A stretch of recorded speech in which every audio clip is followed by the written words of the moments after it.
that's all right. It's me and you. We got a special kind of friendship. I am not your friend. Sure you are. Fishing buddy? You know, we are going to do that film because what I love about that ending of the film, that's not the ending. That's actually in the third act, but it's not the ending. In the movie Clay Pigeons.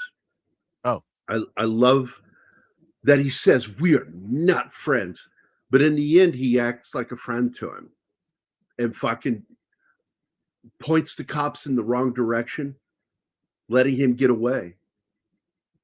And it's such a complicated film that I really like. I'm not a big Joaquin Phoenix fan. I'm really not. Like Family Guy made that joke, you know, said we got the lesser lesser Phoenix kid with Joaquin, and he said it in a way that was so mean, which he says we got the cleft palate Phoenix, and I'm like, dude, that's fucking wrong. Making fun because he's got a cleft palate. You know, I think he's a good actor. I really do, but I think he's half nuts. Yes, he is. And so some of that talent is just that he's crazy. And so I'm like, is it worth it? I don't think so. And that bothers me. But he's done some films I really did enjoy him in. I liked Clay Pigeons. I liked that film. Ridley Scott produced it, did not direct it. He was just a producer. Him and his brother, Tony, were executive producers on the film. And I haven't seen all his movies. I'm not gonna. Joaquin? Yes, I think I've seen all of them. But all of his movies in which all the movies with him, which I have seen, I have really, really, really liked his performance. As an actor, I don't have anything negative to say from him as an actor. Yeah, I will tell you that he's done some films that I couldn't stand. Like I don't care how good an actor he is. Napoleon is a garbage movie. Haven't seen it. Oh, it's a terrible fucking movie. I haven't seen the latest one. I've not watched Eddington yet. I don't know if I want to watch it. I watched Beau is Afraid. I was very disappointed with it. Filming and writing, just very disappointed. One of my favorite films of the last decade that he was in is a movie called You Were Never Really Here. And I want Anima to watch that, but I have to make sure it's early in the morning because it's a very dark subject of this a war veteran who is a private investigator, and he wants to self-delete. He is so broken that he just doesn't see the purpose for his life. And the only reason he's staying alive is for his mom. And then she dies. And he buries her by putting rocks in her, puts her favorite little smock on and puts rocks in it. So he buries her in a lake. And then he starts loading his own pockets up. Oh. To end himself. You better not watch that shit with me before I go to bed. As I said, early day movie, but in the end, he chooses life because this little girl that he helped needs his help still, and he knows it, and he cannot leave her to the fates. He has to do something, and he does. And I really like the film, and we'll probably cover it at some point because it's one of those heavy films, and I will probably do it on Monday because he is a military veteran. The character is. I like the weird movie Inherent Vice, and I like that weird romantic comedy film, Her. Yes. Have you seen that one? Yes. It's not a romantic comedy. It's a fucking drama. Well, it's dramedy because there is comedy in it, but it is drama. I think they did recasting with Scarlett Johansson. She's better as the voice. Spike Jonze, of course, this was his response to his ex, She made her own film about it. What was her name? Oh my God. She's a filmmaker too, and kind of a cunt. Sofia Coppola. Oh, And she made a movie about their breakup, making him look like a complete heel. And this movie was his response to her film, giving his side of the relationship. And he did it through metaphor and through basically science fiction. And I thought that was really interesting what he did. I didn't find her take on it as interesting. And I can't even fucking remember what it was. What was the movie she did as director? Hold on, let me go look at that director. Because they broke up in the early 2000s, I think 03.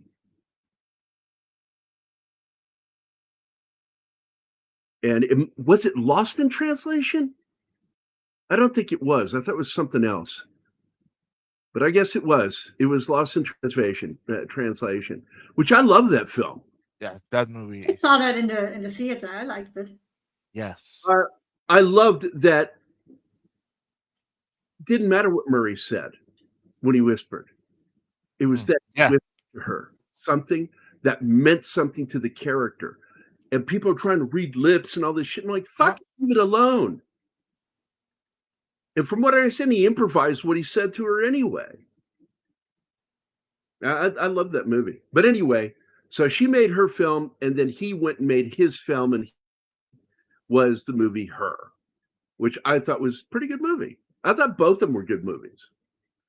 But I do think Sophia is a bit of a twat. She made that stupid movie about Marie Antoinette that was just awful. I don't know if you ever saw that. She did another movie, Virgin Suicides. I have that one, but I haven't seen it. But she made a movie about a Nazi sympathizer, Dior. I'm like, I wonder if she left that in there or conveniently left out. Because if you wanted to make a real biopic about Dior, you needed to show all sides of Dior, honestly. Dior, get that stuff off there. We're not talking about that movie. Jesus.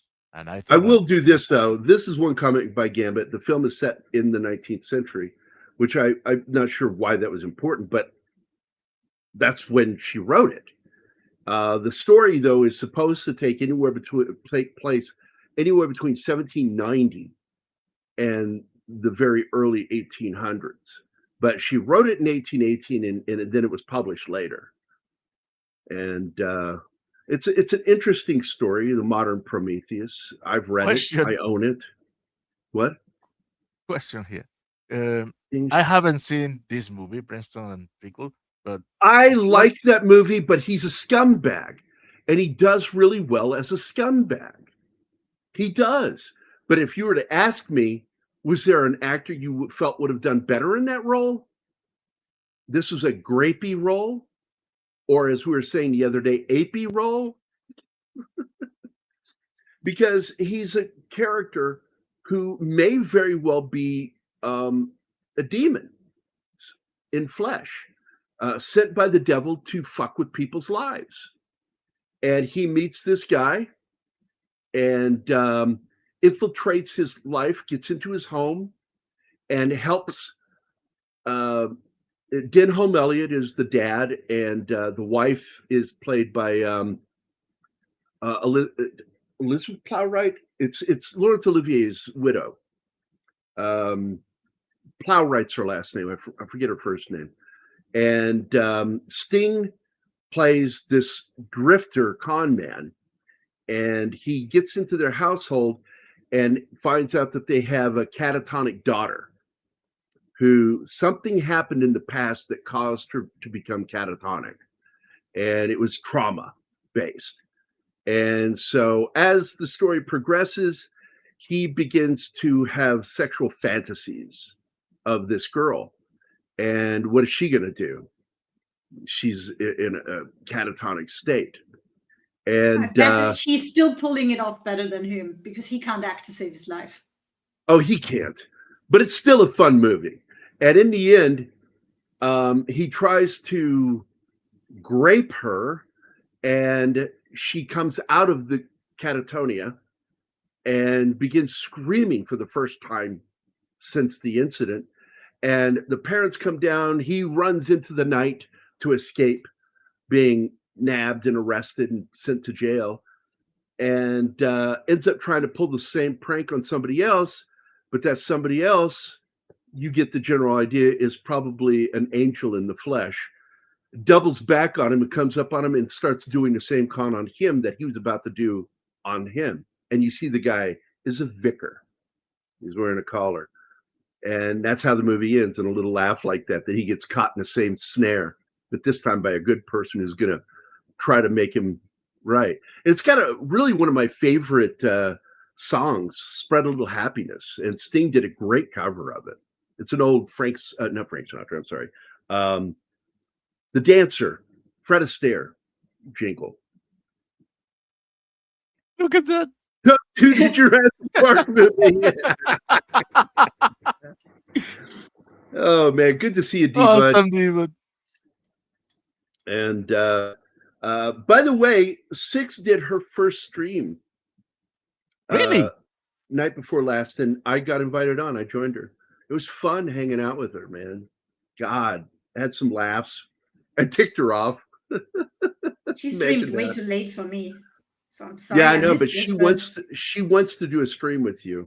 And I told her that you're groovy for it, so you need to message her or something. Let her know that you're interested. Happy Friday. John Ostains is here. Jesus Christ, dude. I started getting worried that maybe you had been abducted by aliens, man. What are you? So happy Friday, my friend. He's the abductor. He is the abductor. So let me get back. I want to get to see. So first of all, it's really good to see you. Sophia, who was so astounding in Godfather 3. No, she wasn't. Oh my God. She was terrible.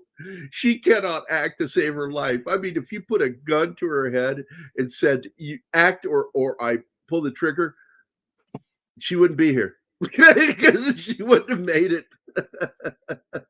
Cannot act. Damn. Elsa Lanchester, who played the bride in Frankenstein in 35, was married to Charles Lawton, who, by the way, if you didn't know, was a fecophiliac. Ew. I don't need to know things like that. It broke me when I learned that little fucking tidbit of trivia. And that's why you have to be careful what history books you pick up, because some of them tell you more truth than you're fucking ready for. Right, Ostains.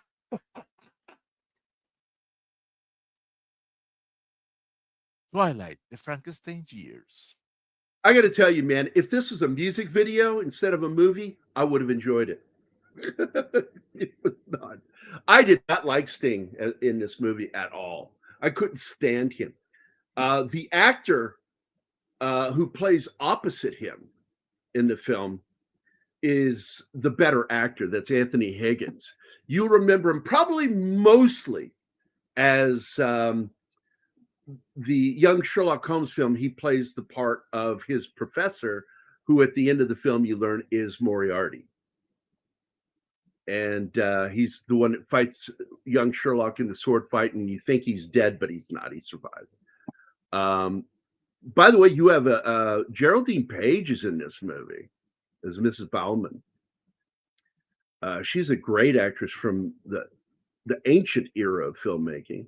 You also have as Dr. Zallis in this, Frankenstein's assistant, is played by none other than Quentin Crisp, best known for being the author of the book The Naked Civil Servant. He left England because of the restrictive laws of being a homosexual. And when I say he was a homosexual, he was flamingly gay. And they turned it into a BBC miniseries, which was really good, called, again, The Naked Civil Servant. And John Hurt played Quentin Crisp in it. It was a very good miniseries. I liked it. And I watched it on, I think it's Masterpiece Theater on the BBC, played here in the US on PBS, because we all know that the BBC and the PBS are basically the same socialist group of pricks. But I still like a lot of their stuff. I know you're too much into your dissertation to have noticed the joke, the involuntary joke that you made. He was flaming gay, and they made his story into a miniseries on BBC. On BBC. Big black cock. You're right. Carrie Always, this is really one of his first films, if not first major films, because I didn't know who he was at the time. And until this movie, I did not like him when he was in this, because he looked exactly like my girlfriend's ex-boyfriend, a psycho, and he pulled a sword on me, the guy that he looks like. And the real guy's name was, I won't say his last name, but the guy's first name was Mark. And he pulled a fucking cane sword on me. And I stopped and I looked at him. And I said, you better know how to use that thing, because I will take it away from you and fuck you up with it. And he goes, of course you're a Vulgarian. I went, I've never been to Europe. He didn't get the joke, but my buddy Mike, who was in the grill, cracked up laughing when I said that. He said, you're a Vulgarian. And I went, I've never been to Europe. He was a real asshole. Jim Woodward and I contemplated kidnapping him, because he had been rather grapey with both our girlfriends. And they had that same connection with this one dude. And we considered kidnapping him and chaining him up in our basement and tormenting him for a while. And but then we realized that our mutual best friend, Mike Beatty's dad, was one of the field directors for the FBI. And he lived right across the street from the basement. So we're like, we can't do that. We will go to prison. And so we didn't do it. But we both had fantasies of doing him in, because I fucking hated this guy. He was such a smarmy prick. So when I saw Carrie Elways in this role, and I'm like, God damn, am I the only one that thinks that he looks like him? And everybody's like, yeah, he really does. And he acts like him too in this movie, because he, as romantic as he acts, he's nothing more than a false gentleman. Yeah, that's after the girl because she's pretty and he wants to bet her. No, not even that. I think he was using her just to get Frankenstein into a duel. Yeah. Because he said, yeah, there's a really good chance of that. Yeah. He says, I don't even care about the girl. Choose your weapon. But, you know. Oh, John's going to steal my Vulgarian joke. Just remember, that is an original joke. Now, Chuck Dixon stole from me, too. He admitted to it. But he will not give me credit for the joke that I said. Which I turned to a guy who wanted to fight me, and I looked at him. I said, I could kill you more ways than you know how to die. Which scared the guy. And thankfully, because I didn't want to have to kill him. Yeah, Geraldine Page is in this, and Quentin Crisp. And you go check that book out. I'm serious. Go to Amazon and read the story description. It is autobiographical of his life, and he referred to himself as the naked civil servant, that he felt he was providing a service for other gay men. Anyway, it's a funny film. It really is. Miniseries.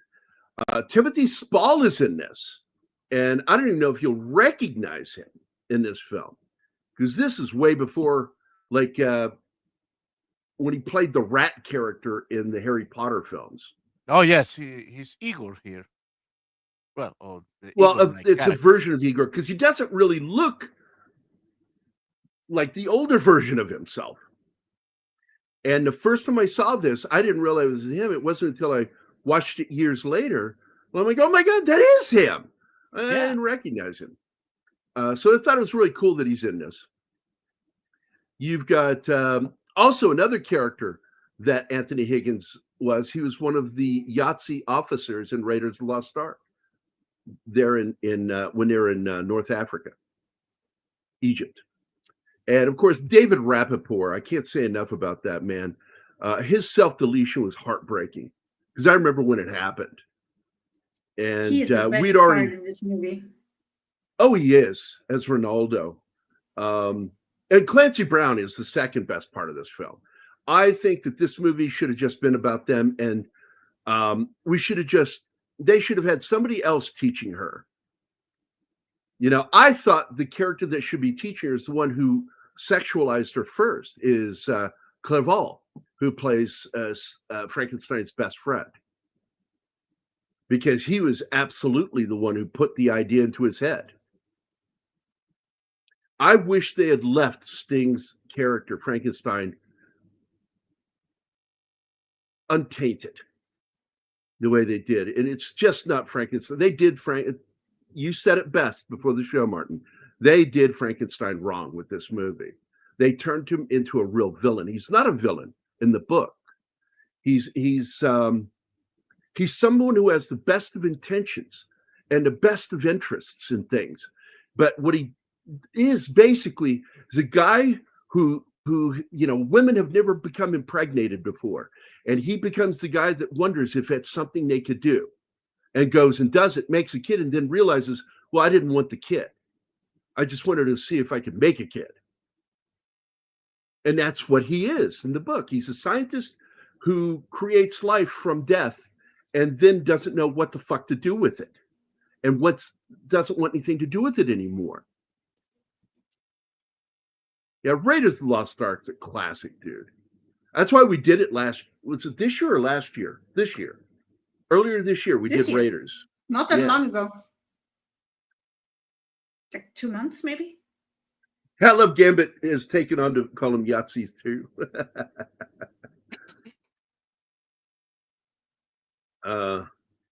Yes, and the soundtrack for this, even though it's not like the greatest Maurice Jarre soundtrack, Maurice Jarre is the only composer that I put at the same level as John Williams. And I got into an argument with Shinatsky on here. He goes, "Oh, Ennio Morricone," and I'm like, "No, I love that's Ennio not Morricone. Even close to the same level. Not I love even it, close." I But said, still Polidori. well, I love him too, but he's still not on Williams' level. But No. John Barry, great, not on Good. Williams' level. James Horner, not on. The only composers are before John Williams. And in fact, one of them was his mentor, Henry Mancini. When you start getting to composers where you can name more than just one theme song from, that's when you're getting to the level of John Williams. And Maurice Jarre is one of those composers. He's done some amazing things, some amazing films. And he is absolutely probably one of the greatest film composers outside of John Williams in the history of cinema.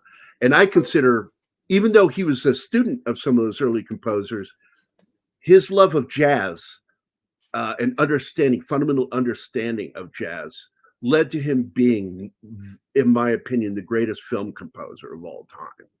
Williams. Yeah. Because he is the greatest. Let me clarify my position. I am in no way saying that Williams is not the number one.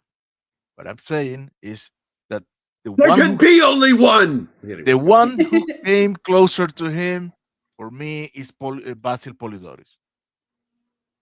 Basil did two themes that are memorable, and the rest is really good. RoboCop.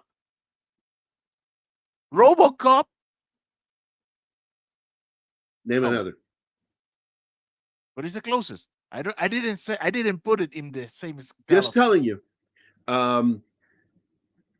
John Williams, you could just sit there all day long and name themes that you know, that you can hum, that you have whistled or hummed, walking around. Doing, dun, dun, dun, dun, dun, dun, dun. Now, what in your opinion, which is his best theme? Hands down, Superman. All right. Okay, and this is why.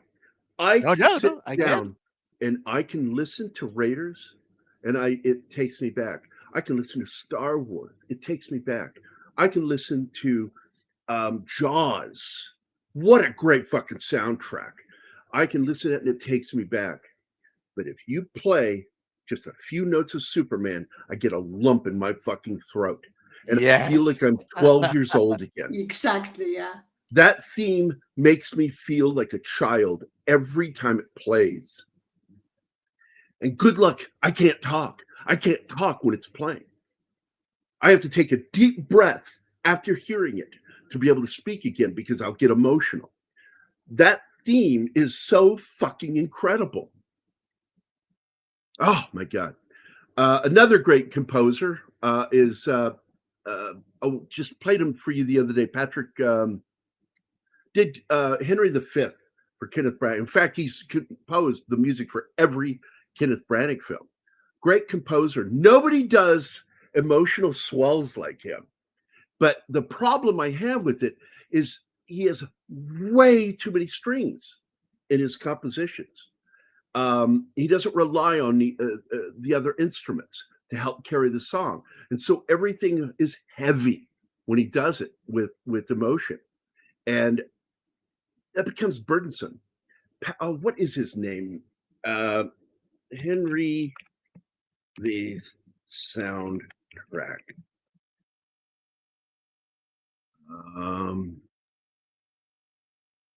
Patrick Doyle. Patrick Doyle. And oh my God, what a fucking history he has. He's worked on Harry Potter. But what he does there is he works really well with John Williams compositions because they wanted John Williams' theme, but didn't want to pay John Williams prices. So they hired Patrick Doyle to come in.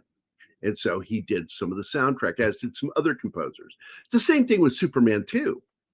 They took the music of Superman by John Williams and brought in another composer to work with John Williams' composition. Long Good Friday this Tuesday, and I genuinely recognize Paul Freeman, who played Belloc in Fallout. Yeah. What surprises people is when they see the actor who played Tote in movies. And it'll take you a second, you go, oh my God, because he's got the same gummy smile. He always has that same gummy smile that he does in Raiders, but he has hair in all the other films. But Paul Freeman, who played Belloc, is in a lot of shit. Fuck, man, he was the main villain in the Power Rangers movie back in the 90s. Paul Freeman. Don't remember. I try to forget that I watched it. Yeah, that bad. So at the beginning of this film, I paused it here for a reason because these are throwbacks to the classic Frankenstein. The lighting, the dungeon look. When he gets in prison, they have the same cell that Boris Karloff was in. They don't have him chained up the same way, but it's still the same kind of prison cell where it's a basement cell with a window up above with bars in it. And the same with this scene. And he's more animalistic at this point. This is more of the classic Frankenstein monster. But as Frankenstein's monster moves on, he makes friends with somebody. And because of that, he becomes more human by the end of the film. And he speaks better. Yeah. Not just words. He makes sentences in the end. Hey, he speaks more good. More gooder. Don't you hate me? Yeah, more better, to quote your brother. Yeah, I think that the closest cinematically to John Williams is Jerry Goldsmith. I really do. I consider him the closest for American cinema. And but then Maurice Jarre is right up there too. And I love Jerry Goldsmith's music. I mean, fuck Aliens, for God's sake. I mean, Alien itself, the theme to Alien. Yeah. I did not like that they killed Leonardo. That sucked. Yeah, that fucking asshole. He got his just desserts in this movie. So I really like that. So we get the scarred monster here. And I did not like that they changed Frankenstein's name to Charles. That was stupid. It's like, because it was more fitting that the creature would take the name Victor from his father. And that's Quentin Crisp in the background. And I believe there's a reason he is in this movie. Does anybody else have an idea why? What? Why a flaming homosexual was picked to play, and he's wearing makeup, by the way. Yes. Women's makeup. Yeah. Why they chose to have a known flaming homosexual play the part of his doctor assistant in this. There's a reason. Parthenogenesis? I'm going to ask Gambit, of all people out there, to give the answer because he has to know. Gambit, of all people, you should know the answer to this. Hey, give him time. He's looking on IMDb. Yeah. No, he should know this.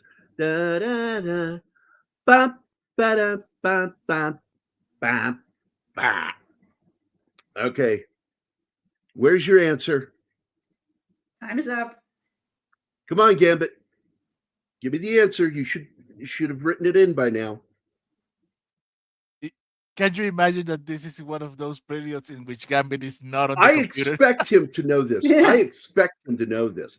Just so you know. So if you don't know this, Gambit, and you have to look it up, I'm disappointed. Because I expect you to know this, Gambit. Anybody else want to look it up on IMDb and give the answer? Because I expect him not to look this up. He should fucking know this. Because he mentioned the name earlier. Well, he still hasn't said anything, so I'm guessing. Here you go.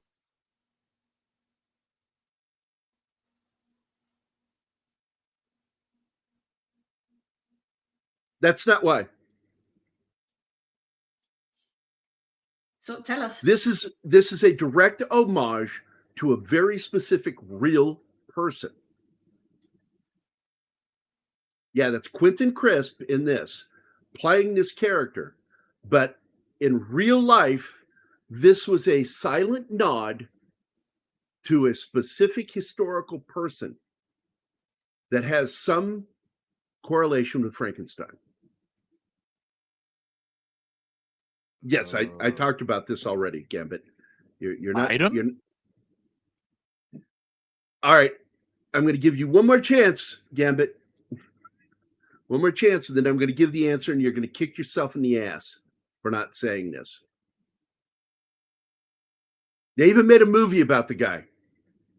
Just tell us already. Of God and Monsters. I've got to give. You just gave it away. Oh, bye, D-Bud. Bye, D-Bud. Yes. You good too, luck buddy. with your appointment, man. Gods and Monsters is the fictional story around the death of this man. His name was James Whale, the director of Frankenstein and the Bride of Frankenstein, who was a notorious homosexual. He kept it quiet, but all of Hollywood knew. Everyone that knew him and worked with him in Hollywood knew. Yes, and if you haven't seen Of God and Monsters, please do. Oh my God. I love that movie. Brendan Fraser is the only real fictional character in that movie. His character is fictional because he's there as a metaphor to help explain James Whale's life of being a World War I veteran, trench warfare, being homosexual as a soldier, keeping it to himself, because it was a crime. Yes. It was a crime. You know, when they make shows, and I liked this one show, Grantchester, whatever it was, the mystery series. The author and the show wants to make you think that certain people would be acceptive of homosexuals in those early days, and if they were deeply religious, no, they would not. Yeah, but the fact is, it wasn't a crime per se. You could do it at home if you were of age. And your privacy of your own home. Yeah. If you were caught, that was a crime. If you were caught publicly doing anything gay, now back in the 1800s, if you were caught as a homosexual, you could be charged for it. Because that's what happened to the author of Portrait of Dorian Gray. Wilde. Yeah. Oscar Wilde. Oscar Wilde got in trouble, went to prison for it. Because of an illicit relationship with another man. It was private, but it didn't matter. It became public knowledge. He was homosexual, and he went to jail for it. All because of the what's his name? The something of Salisbury, the guy with the boxing rules. I forget his name. They became enemies, and it was his son that he was having the sexual relationship with. Oh. Oh, you didn't know that. Okay. No, I mean, I can see why they hate his God so much. Okay, guys, I'll be back. Need to Alrighty. send something.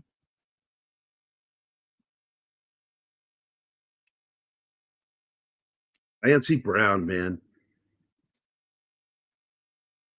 This is where he comes in to demand his property, mine.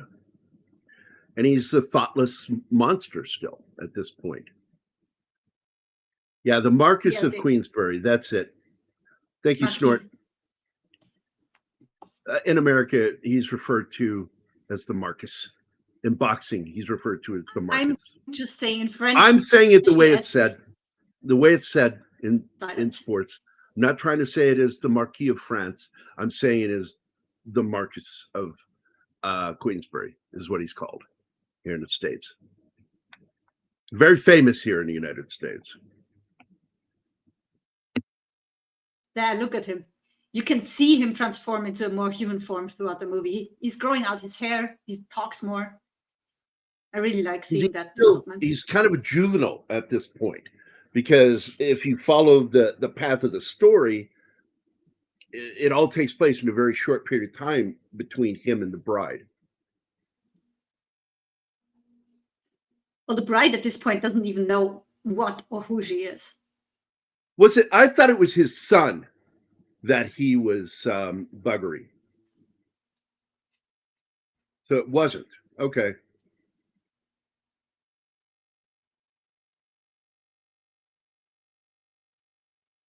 Oh, yeah.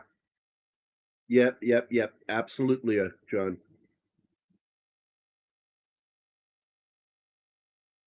Guy who helped end World War II. Fucking nabbed for it. Being a buggerer. Yeah, see, in England too, they call him Marcus. That might be because they hate the French. They are not friends. Imagine that. Somebody else. I mean, it goes both ways.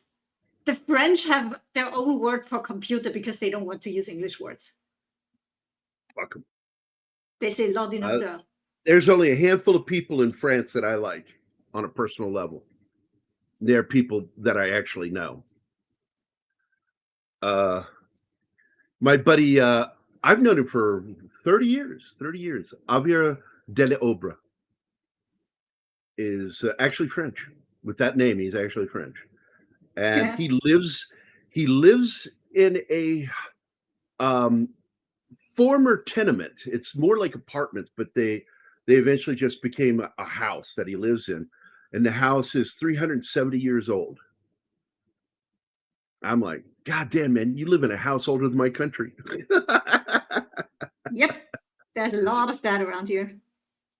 He's a really nice guy. He was the first guy to design Blade Runner skins for that game that came out in the 90s where you could put skins on new figures, like dealt with cars and shit.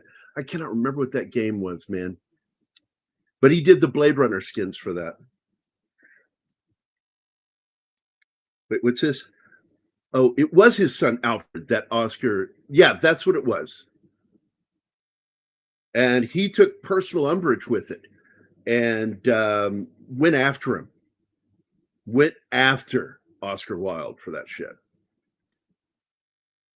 Because he saw that as nothing more than raping his son. Damn. Yeah, I love this this is the first time where he's gone beyond the grounds and he's out in the world. And I love how he doesn't know shit. He's a fucking developmentally disabled child with Herculean strength. The only reaction he knows to her rejecting him is just walking away. Yeah, he's so He doesn't know how hurt by to it. deal with it. Did you He see doesn't know how to how deal with it. Yeah. his eyes? He's like, how could it not love me? We are the same. And then he is done. He doesn't understand that maybe she just needs time because she doesn't know what she is when she wakes up. She's totally disoriented. She needs to be taught everything. Oh yeah, his Oh, actual this- back in the 50s and early 60s, that was taboo. No.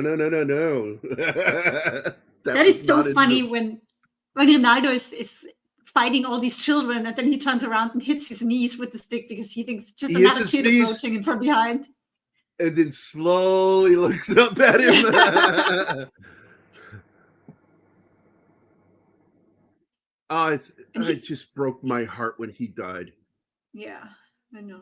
Because we had heard through Starlog magazine that he was going to be in the next season of Star Trek, and then to find out what happened.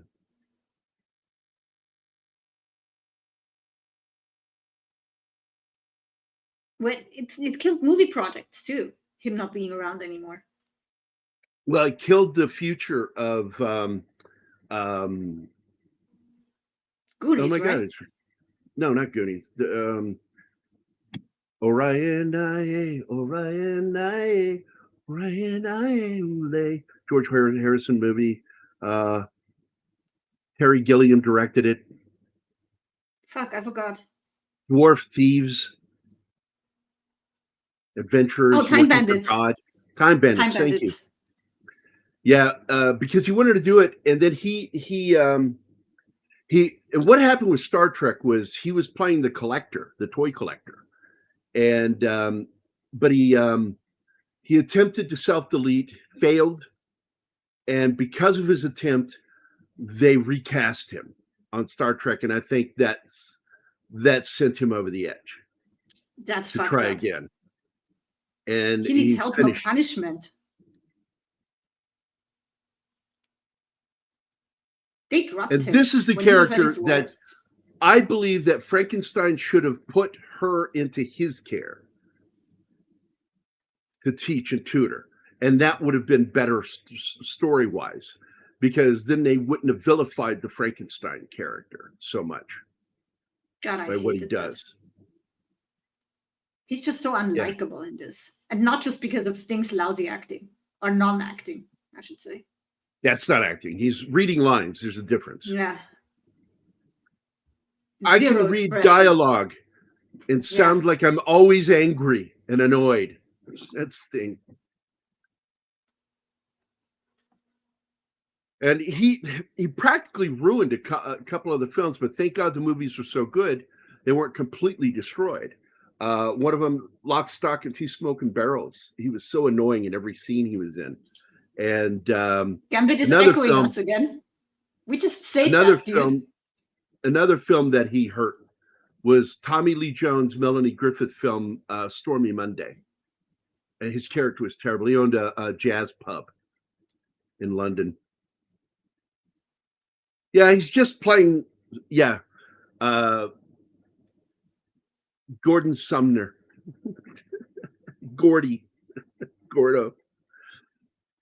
Yeah, that scene in the documentary Into the Night, the story of him building his band to play a live concert in Paris.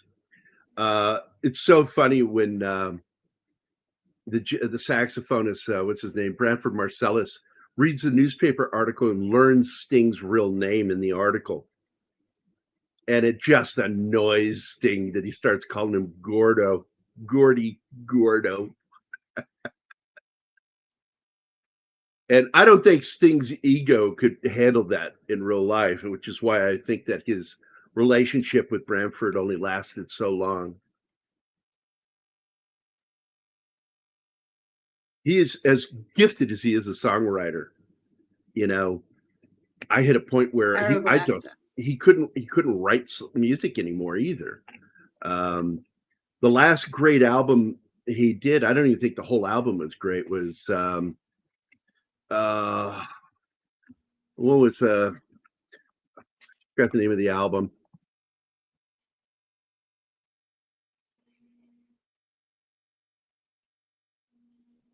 The last great album that had like all the songs that were good on it was 10 Sumner Tales.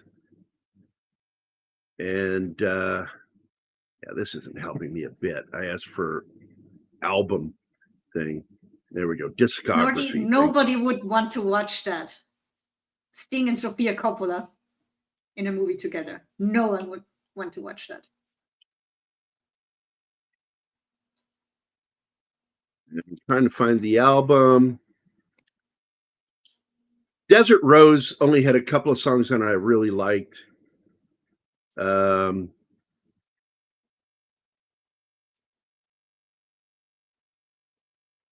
Yeah, the last great album he did was 10 Sumner's Tales. And his writing ability just kind of went to crap. And this sometimes happens. It's like filmmakers need to stop making films, Ridley Scott.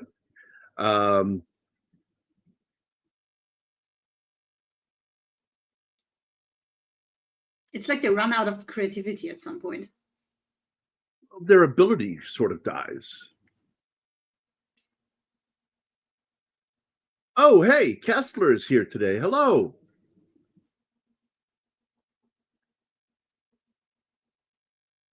Yeah, Clancy Brown, like, man, that dude. This movie and Highlander were two of my favorite films from the 80s. And both films, thanks to him. I really loved him as the Kurgan. And it's my biggest worry with this Highlander film franchise they're going to be building. So we're not going to get a remake of the Highlander. What we're going to get is a retelling of the journey. And we'll probably see things that are familiar, but it's just not going to be the same.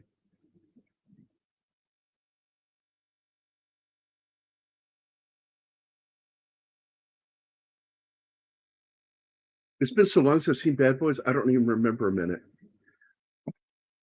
There was an odd film with him that I really liked. It's called Pacific Heights. Let me find it real quick. I think that's the name.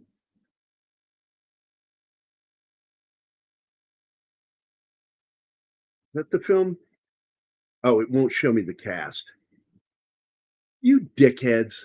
I fucking hate Google sometimes. Let me look, because I think that's the film. It's become bad. Maybe it's Google not the one. stupid at some point. I'm just going to have to look up Clancy Brown real quick, because he was in a movie like it. Clancy Brown. It was this weird film thriller that came out, and he wasn't, I think he was one of the bad guys in it. It came out in the 90s. And I just love Clancy Brown. I can't stand listening to him talk politics, but I do. I love good interviews with him where he tells stories of working in Hollywood, working with Sean Connery, what he learned from Sean Connery, shit like that.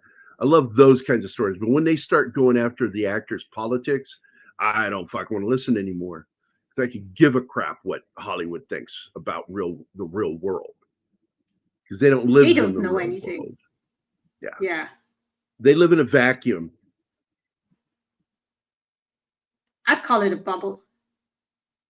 It's kind of the same thing. It has the same connotation.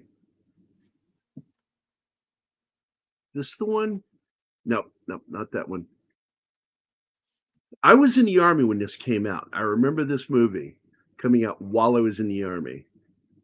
Oh, he's also good in 1991 Cast a Deadly Spell, which is something we are going to do. Okay. That's where the detective, it's a neo-noir film that takes place in the 40s after World War II, where the world is an alternate universe where everyone practices magic but one person, whose name is Robert Philip. Paulson. I just really don't like you sometimes, Martin. I know. I didn't even hear what he said. Robert Paulson. No. Everybody practices a form of magic in this universe. The movie's called Cast a Deadly Spell, and it stars Fred Ward as Detective Harry Philip Lovecraft, H.P. Lovecraft, the great writer of horror. Dude, I have tried to get that movie forever. I have it. I fucking love that movie. Oh, please. I think it's an SD version, but I'll look and see what quality it is. I don't care. It's better than nothing. Okay, I'll share it with you. So anyway, going back, I think was this the movie? Let me see if this is it.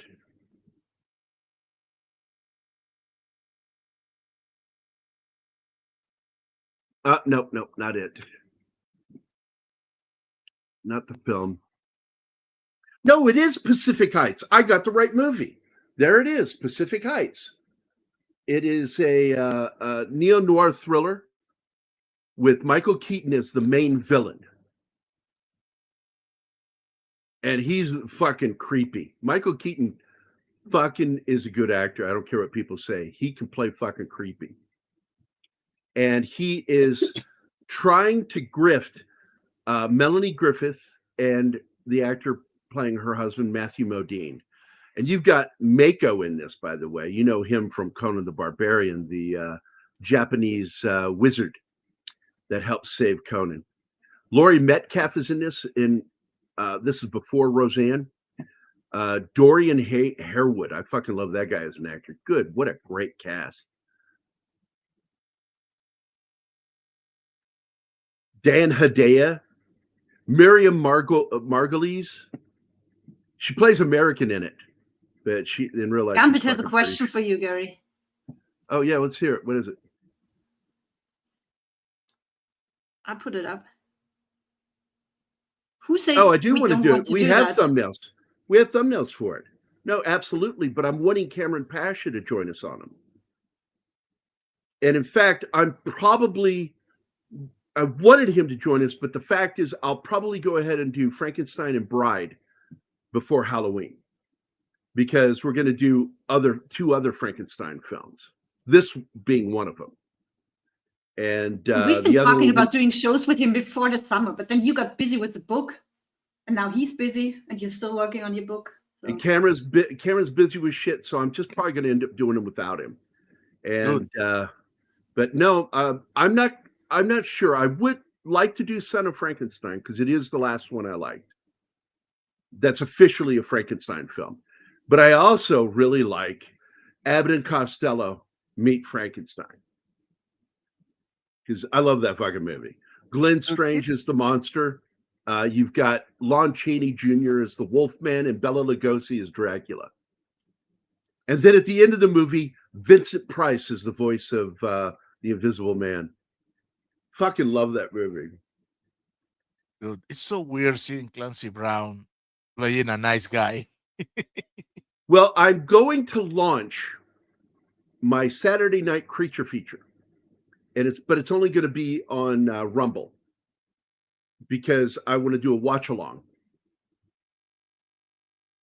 And trying to figure out how I'm going to do the watch along. And I've got to figure that out between now and Halloween. But the movie we're going to do this year is Lady in White. Well, Saturday night doesn't sound doable for me. And no, it's going to be after your bedtime. And unless we record it, but the fact is, I don't know. We could record it. That sucks. But either way it goes, I want to do it for Saturday night, because Saturday night was when horror movies were on when I was a kid. Saturday Night Creature Feature. Every Saturday, religiously with Count Gore Duvall. And when I lived in Illinois, we had Ohio's, or was it Indiana's, horror host. What was his name? Oh my God. I cannot help you, boss.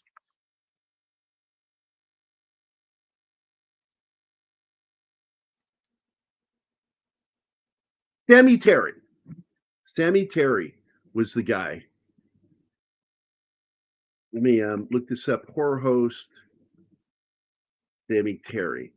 This guy was the shit for me as a kid.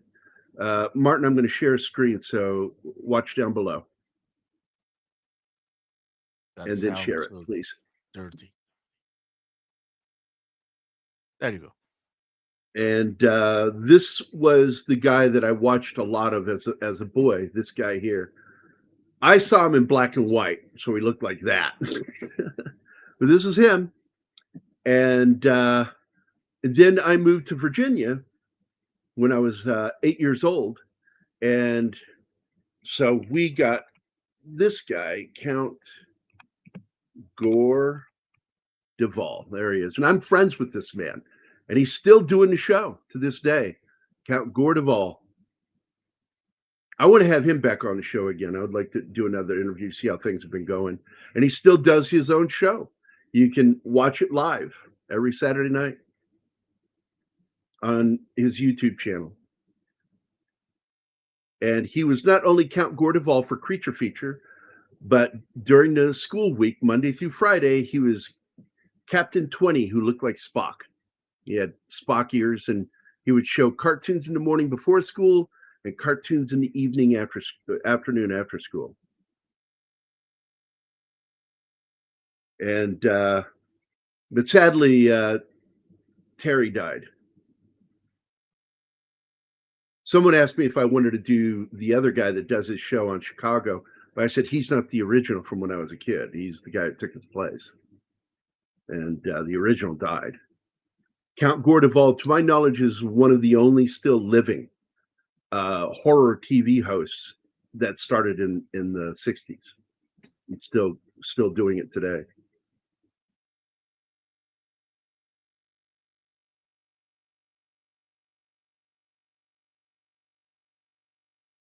Yeah, there you go, Martin. He wants you to book Elvira.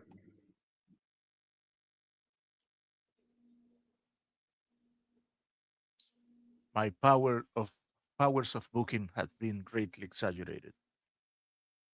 Yeah, I'm working on some right now, but I can't do it very often because it's time consuming to do.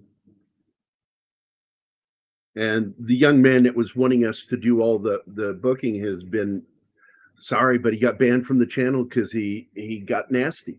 He got nasty once, and I got after him.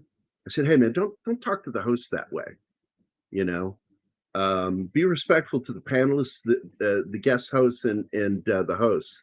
And he said some stuff on another one of our streamers, and I'm like, "That's not cool. Don't do that." And then he went after me, and I'm like, "That's it, man. There's no 3 strikes. It's 2. You at most it's 2." And it's like, if you get rude with us, I will ban you. We don't like And bullies. I don't like people who are rude on purpose. And I'm sure he probably has problems, but it's no excuse, man. It's never an excuse to be rude to people. And he got rude with me, and I'm like, fuck off, dude. You know, you're going to miss out. It's not my fucking loss, even though I did like him. I liked some of his comments, but he was really fucking pushy. And I tease him about it. Like, you know, being pushy with me, not going to get you very far. And then he was going, "You need to get more guests." And I'm like going, "You want to start the job of finding them for us? You've got all these great ideas. Why don't you do it? Because that's time consuming."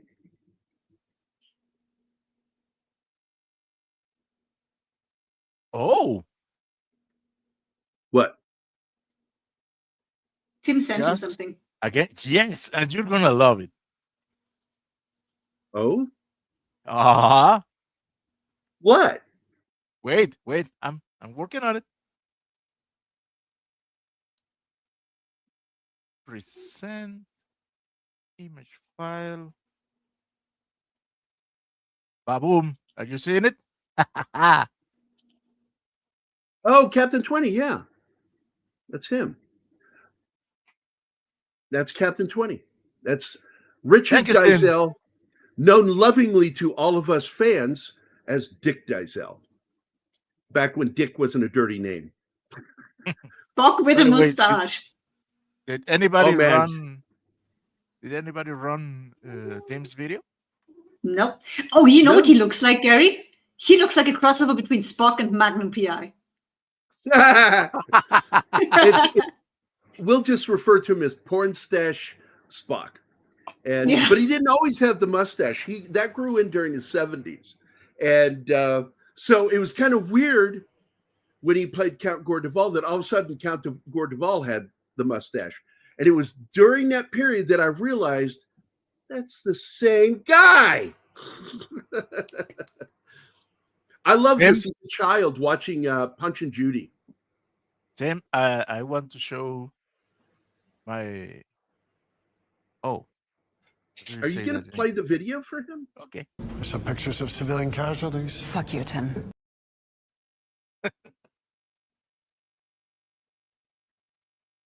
Yeah. And if you guys haven't noticed, Tom Baker's not on in the chat anymore. And that's who I'm talking about. I'm not going to trash him. I liked him, but he just got rude one too many times. And I'm like, I'm sorry, man. And I deliberated over it. Like, do I really want to do this? And I'm like, I really kind of have to. He really pushed us too far because he did that with Patrick on the Chief. And I'm like, and I messaged him. I'm like, hey, dude, the Chief doesn't read the chat like we do. So you've got an expectation of him that's unrealistic. He's not that kind of host. He's there to talk and do his show. He has notes that he goes by. He's not winging it like I do. And I like interacting with the chat.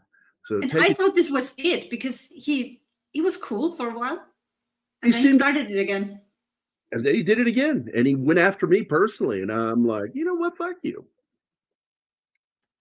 It doesn't mean I don't like him still. I still do, but I'm banned him. I'm not going to let him back in. I don't care if he promises me. I don't care. He did it twice. And I can't let that happen again. Imagine if he said something like that to John. That's what he said to me. John would stop doing the show. Well, if I get a video for Snorty, it's not going to be a polar bear. Oh yes, it's gonna be a polar bear. No, it's not. Oh yes. What would you do? Oh, I'm I working said on what it. it would be. Okay, what would you do? Because you didn't. Okay, I'll tell just me. show it to you. Because when I see the name Snorty, it makes me think of something else. Oh my God. Another word.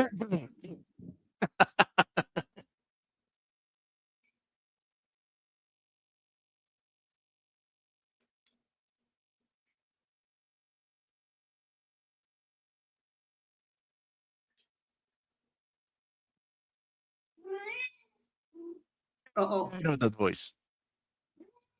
Godzilla has left the Colosseum.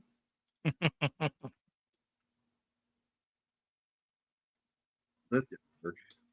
Yeah, you're letting the people know that you're up.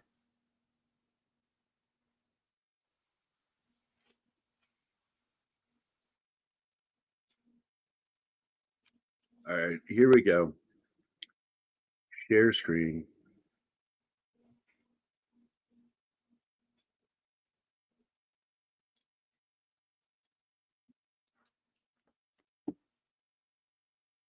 Let me know when you shared it.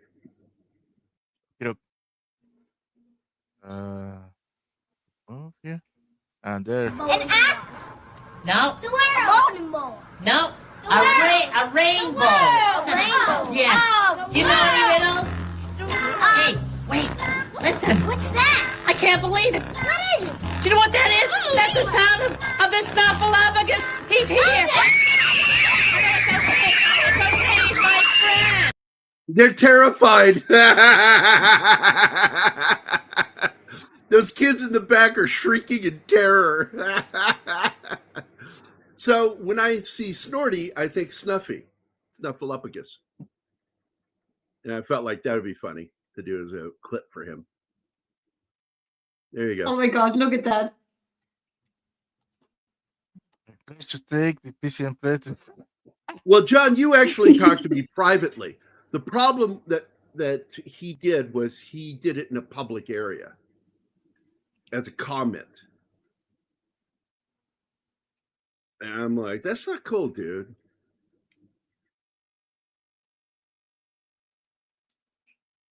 So Snorty is what I think about when I think of, I mean, Snuffy is what I think of when I hear snort.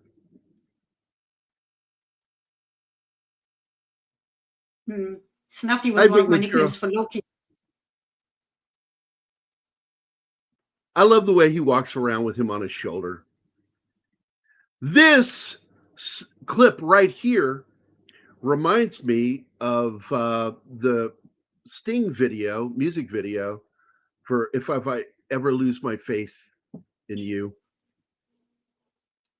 Because they have a little carnival with a guy on stilts in it, just like this in the music video. So excited when he sees the guy on the stilts. Finally, someone taller than him. He's like a little child. It's just. Well, it's sort of the same reaction I have when I turn to look at somebody and go like this. Yeah. It's so unusual for me very often. because I'm so tall that I get tickled by it. I'm like, oh my God, a giant. Who's here? Hi, Penny. What? Who's here? Venkman's girl. Yeah, I said hi to her already. Oh, Yes. you I did. said hi, Vinkman's girl. Now, wasn't here's an here. actor that a lot of people don't know, but I remember him as the landlord from The Young Ones. His name is Alexei Sale. He's a British comedian. oh my God. This is getting out of hand. What is? Penny says hello to Sander, and she puts Sander the hammer icon and Slack, and the comment gets held for revision. YouTube is getting out of- What? Yeah. Go figure. Get your shit together, YouTube. Now you claiming your own emojis? Yeah, and by the way, the best one was the Lion, Witch, and the Wardrobe episode. It's still my favorite to this day. The second favorite is when Neil becomes a cop. I'm a pig, man. Oh, Tim has a kind of request here. I'm assuming you mean the Gregory Peck one. Gregory Peck film with Orson Welles and written by great writer of fantasy science fiction from that period, Bradbury, Ray Bradbury. I like Moby Dick. Hello, Sander Hammerschlag. And this is where he shows him the act, scares the shit out of him.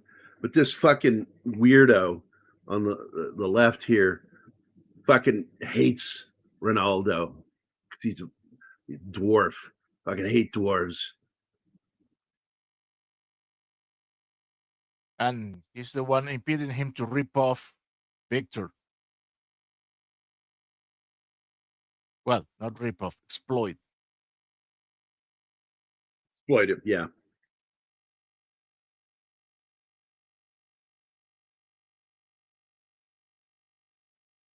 Yeah, a lot of people don't realize that it is in the movie when he beckons the ship to join him in his death, when he's arm flopping. Arm goes like this, Yeah. hanging on the side of the ropes, dead on the side of Moby Dick. His Well, arms that's in the book. beckoning them to death. Yes. I love that that was in the movie. And early on, he's just a prick. You know, Sting playing, Yeah. and he's just a prick. And then later, for some reason, and Clavell should have been the character to do this. I thought it was a huge mistake to have Frankenstein do it.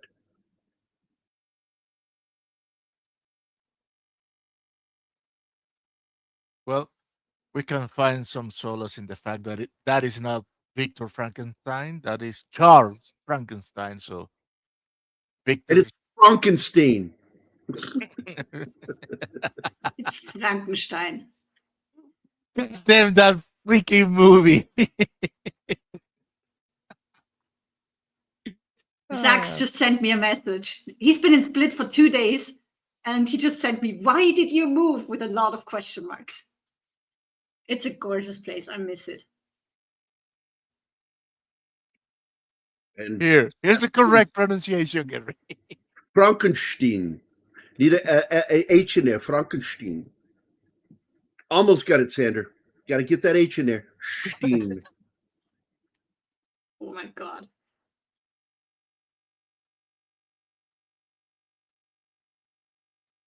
Yeah, and then Patrick Stewart, was it that did it? Who was in the remake? Wasn't it Stewart that Patrick played Stewart. Ahab? Yes, what Patrick Stewart. Just not even worth watching. I also hate his Christmas Carol. I love his live show where it's one-man reading, where he's doing what Dickens used to do, a one-man reading of the story. I thought that was great, but he just didn't work for me in the film, the telefilm.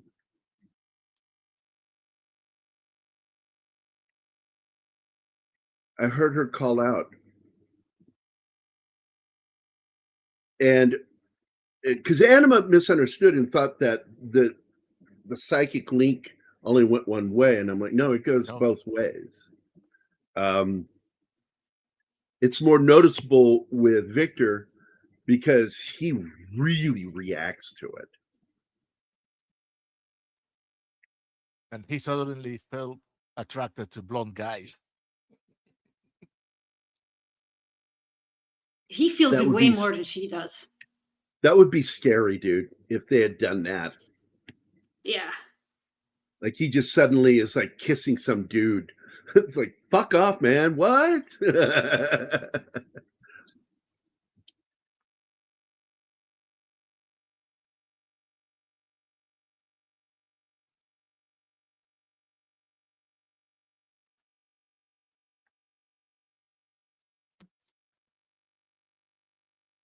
Yeah, I wasn't fond of that one either.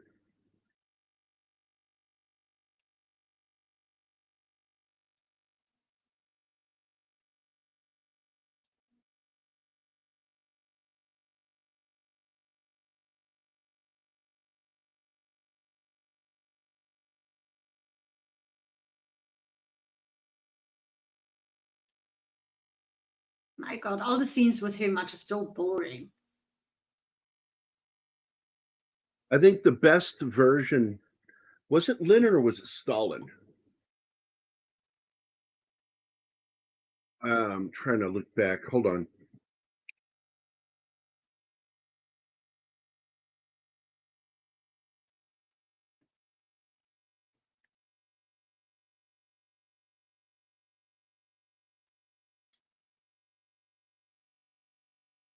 Yes, that was another little nod in this movie that the piece of shit gypsy is called Bella, like Bella Lugosi.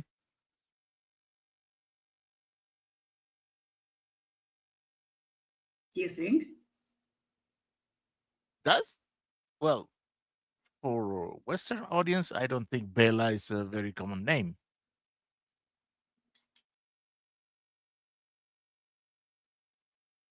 I think it is in the not just gypsy community. I know people named like that from Romania, that part of Balkan. I know. That's what I say, the Western. I love this when he goes in there the first time Oh, yeah. panicking. not knowing that Ronaldo's just fine. It was all Scares the for shit show. out of him. That the audience reacts to that and likes it, so then it becomes part of the act that he plays the mother. And he had so much fun doing it. It was Stalin. It was Stalin. Robert Duvall played Stalin. I really liked. I can't think of any. I hate that they films call where I him really Ape liked. all the time.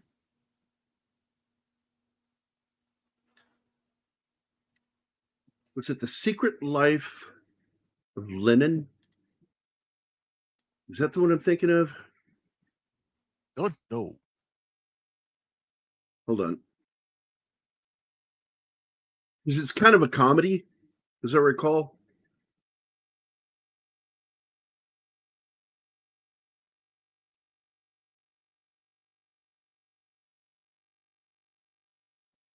Don't remember. It's the guy who played Watson in the TV series Sherlock. Something Martin. Yeah, something Martin. Of course, you would remember your first fucking name. Would be weird if you didn't. Yeah, but that's why he remembered that. There has been cases. I have notoriously forgot my own birthday twice. So What? yeah.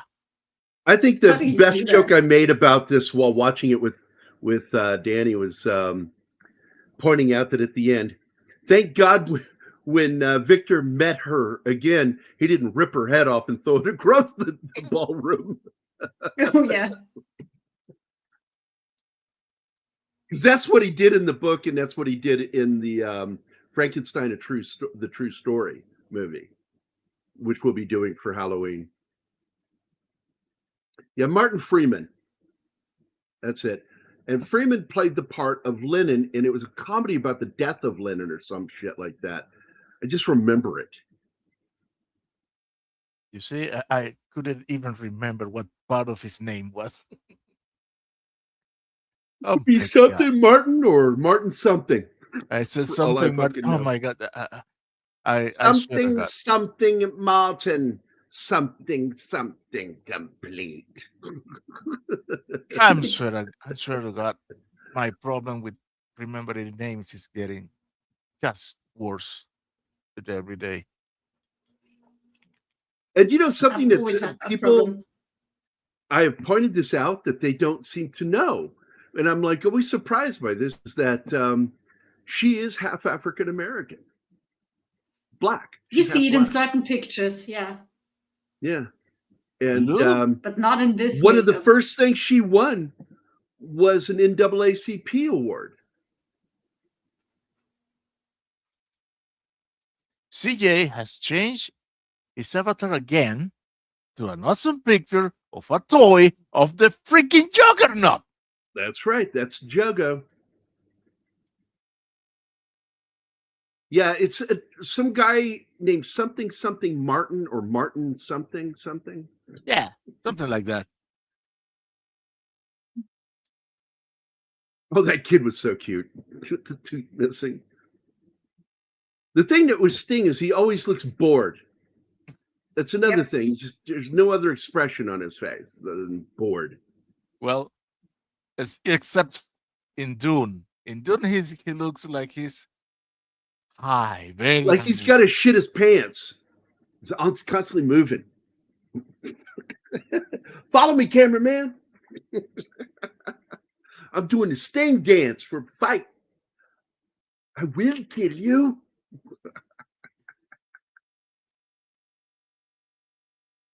Your little concubine. I will make her mine. A pet, perhaps. With good old Gordo. There's Alexei again. I think the last thing I saw him in was The Mummy with Brendan Fraser. He was in the first one. He was the guy in charge of the prison that he has to get released from. I don't think I've seen him in anything since. No, but I think he's still alive, isn't he? I don't know. But that's something else that we could do for October, the Mummy, because I know you want me to watch that. He's still alive. He's still alive.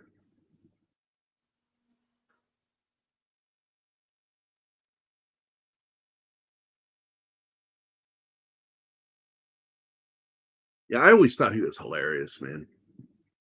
He had his own show. A lot of people don't know this. It was called Alexei Sales Stuff. And it was a show he did on BBC. And then he had another show. It was called the All New Alexei Sales Show back in the 90s. And Peter Capaldi was on it. The guy who would go on to play Doctor Who. Well, the Doctor. Doctor Who.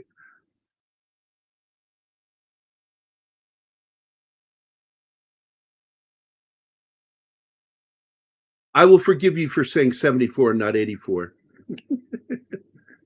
Yeah, he got that Chris knife right here. Yep.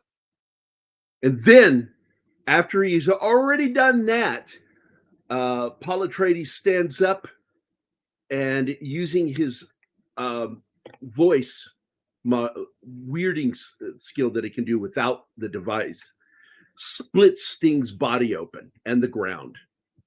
That was badass. That sounds cool. Oh, you haven't seen it? Dune? No. Oh, you should. Just some scenes.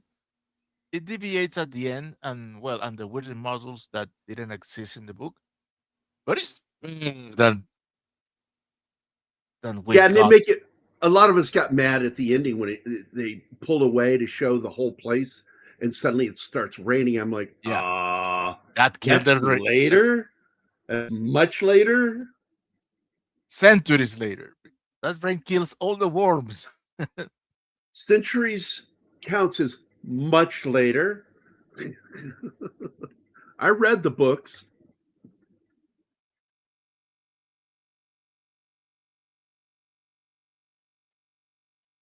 I wish I could remember that guy's last name. Mark something. I think that's rather obvious. His last name would be something. But it's just, I can't place his name. That guy that that he looked like. Ooh. And Jim Woodward and I hated this guy. We wanted to just murder him. Carrie Elways looked like this guy that harassed both our girlfriends. And we would confront him, and he would always like be the gentleman and walk away, going, "I'll be the gentleman and walk away." You started this shit, and you're going to do the gentleman thing and walk away. No, you're doing the pussy thing and walking away, because he knew that Jim and I would fucking kill it in a fight.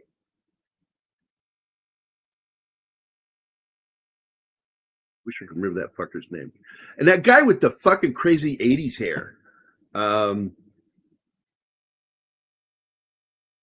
That dude, I know him from something else. Let me go look it up real quick. I know him from something else.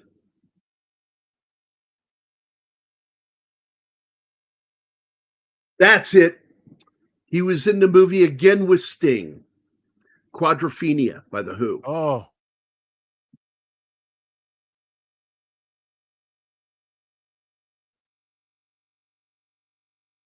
Oh, I remember him in this too. I just saw him recently. In the TV series that ended now, the BBC series Inside Number 9. He was in one of the episodes. I've seen every episode. I love that show. Sounds like a porn show. Look and see if there's anything else I know him from.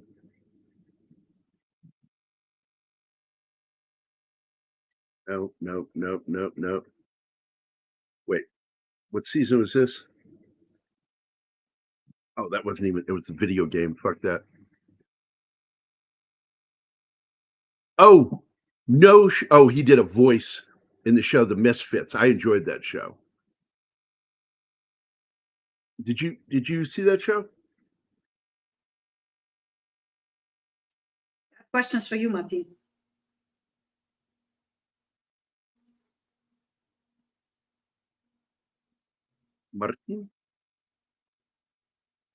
Martin something. Or is it something Martin? I forget. He had to step away. That deal happens with with age, Gary. Don't be so hard on yourself. Yeah, I'm only doing it because you Yeah. weren't fucking responding, Dick. No, I was talking about the TV series The Misfits.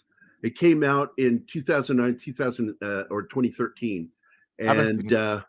it was a British series about a bunch of juvies in their version of prison that get struck by lightning and get superpowers. It was actually pretty good, and he did a voice on the show, and I didn't know that. I'm like, I'm going to have to go back and watch that again. I watched that whole series. It was pretty good. The actor's name is Phil Daniels. Oh, he's in one of my favorite episodes of Poirot. He was in the Clocks episode. It's also one of my favorite books, The Clocks. And he played Inspector Hardcastle in that episode. I have to go back and check that out. I think I have that one. A bunch of stuff I don't know, bunch of stuff I don't know. Jesus Christ. So much stuff he was in that I don't know, going back into the 90s. Oh, The World of Lee Evans. I fucking know that one. That was a good show.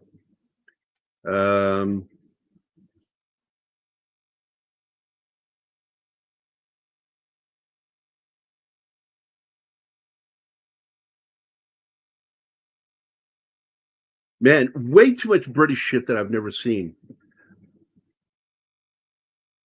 What's this? What's this? Pardon me, Gary, for saying mulatto.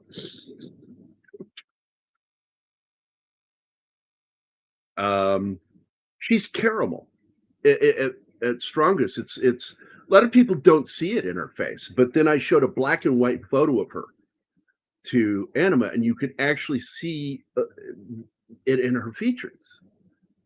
You can tell she is black, but she doesn't look it, and I think that's helped her career because she can just about play anything. It's like the young lady on Parks and Recreation.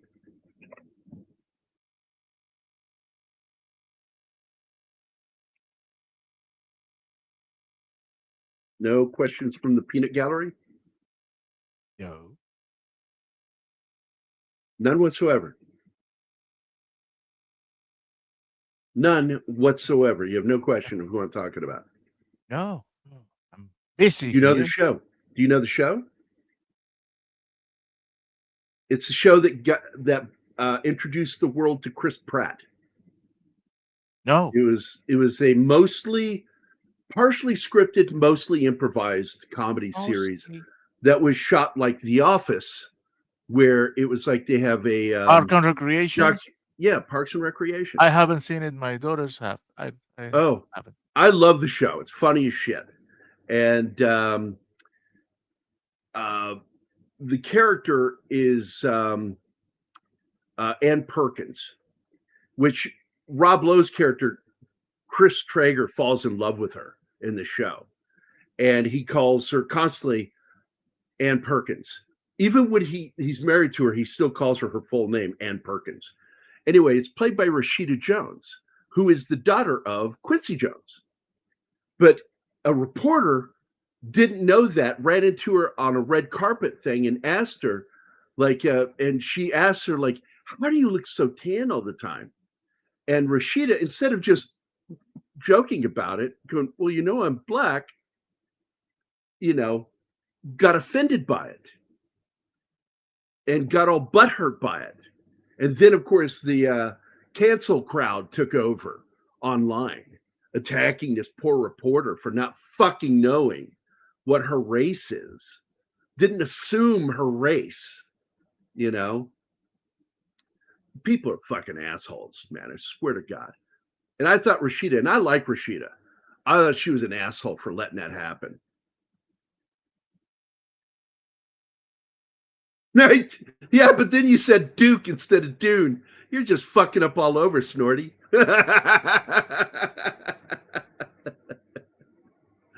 Oh my God, you fucking Snorty is killed a me. very Yeah, confused polar bear today. you got to worry about the worms when it rains, for God's sakes. They die. They all They die. die. Yeah. They're all dead. Like, why would you show that at the importance of the fucking worms? Why would you have it rain at the end of that fucking movie? Yeah, I know. But I knew what movie you were talking about because I speak typo, Snorty. Duke.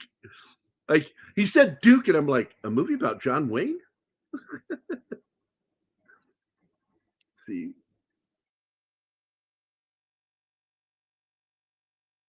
He was black to the computer eye. I love it when, like, AI has a problem with Asian people, and it like it'll have a problem because of the shape of their eyes, and they'll go, "Oh, we need to take that photo again. Somebody was squinting." Dead serious.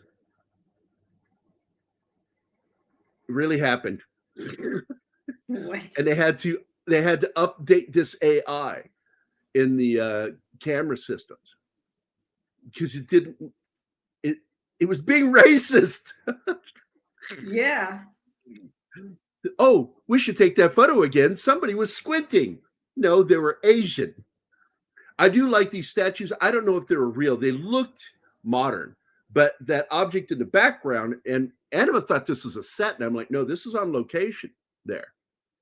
Because the ground looks so fake. And the And it's rocks not, it's real. that he's standing next to. Well, that's a sculpture. Those aren't rocks. That's a sculpture. Oh. See, they're sculpted. As is that little dome in the background is like some kind of, I'm assuming some sort of refrigeration unit back when they didn't have refrigeration. Well, yeah, What they they built would do is cellars. they would build these outdoor cellars like that with a dome or squared off entrance that you had to go down into the earth, and it kept everything nice and cool.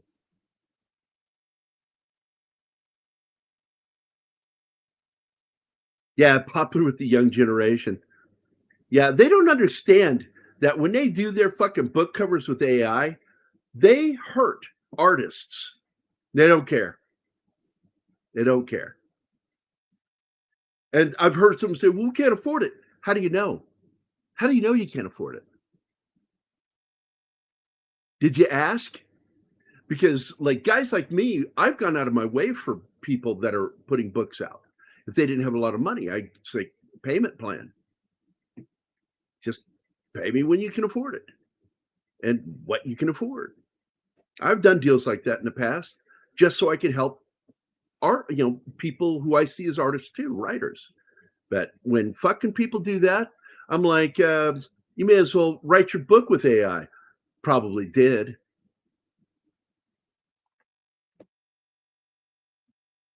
So that's my response to your comment, Gambit. And it's a good comment. AI just makes it so easy to be lazy. Yeah. And cheap. Yeah, there's this one guy bragging about all the money he made having AI write books. And I'm like, you don't get to brag. You didn't write a book, a single one. You did not write You that. had a computer do it. Well, I wrote the Nothing notes. proud of you. I wrote the notes that made the AI write my book. You know what?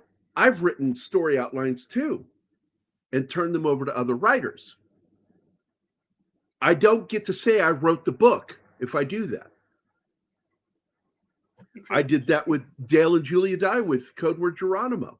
I gave them the story outline is what sold the story to IDW. And they bought it and they paid for it. And that paid for Julia and Dale to come in and take my story outline and make a script out of it. I don't get to say I'm the writer of that book. I can't say I'm the creator of the book because it's my book. When the rights left IDW, it didn't go back to anybody else but me.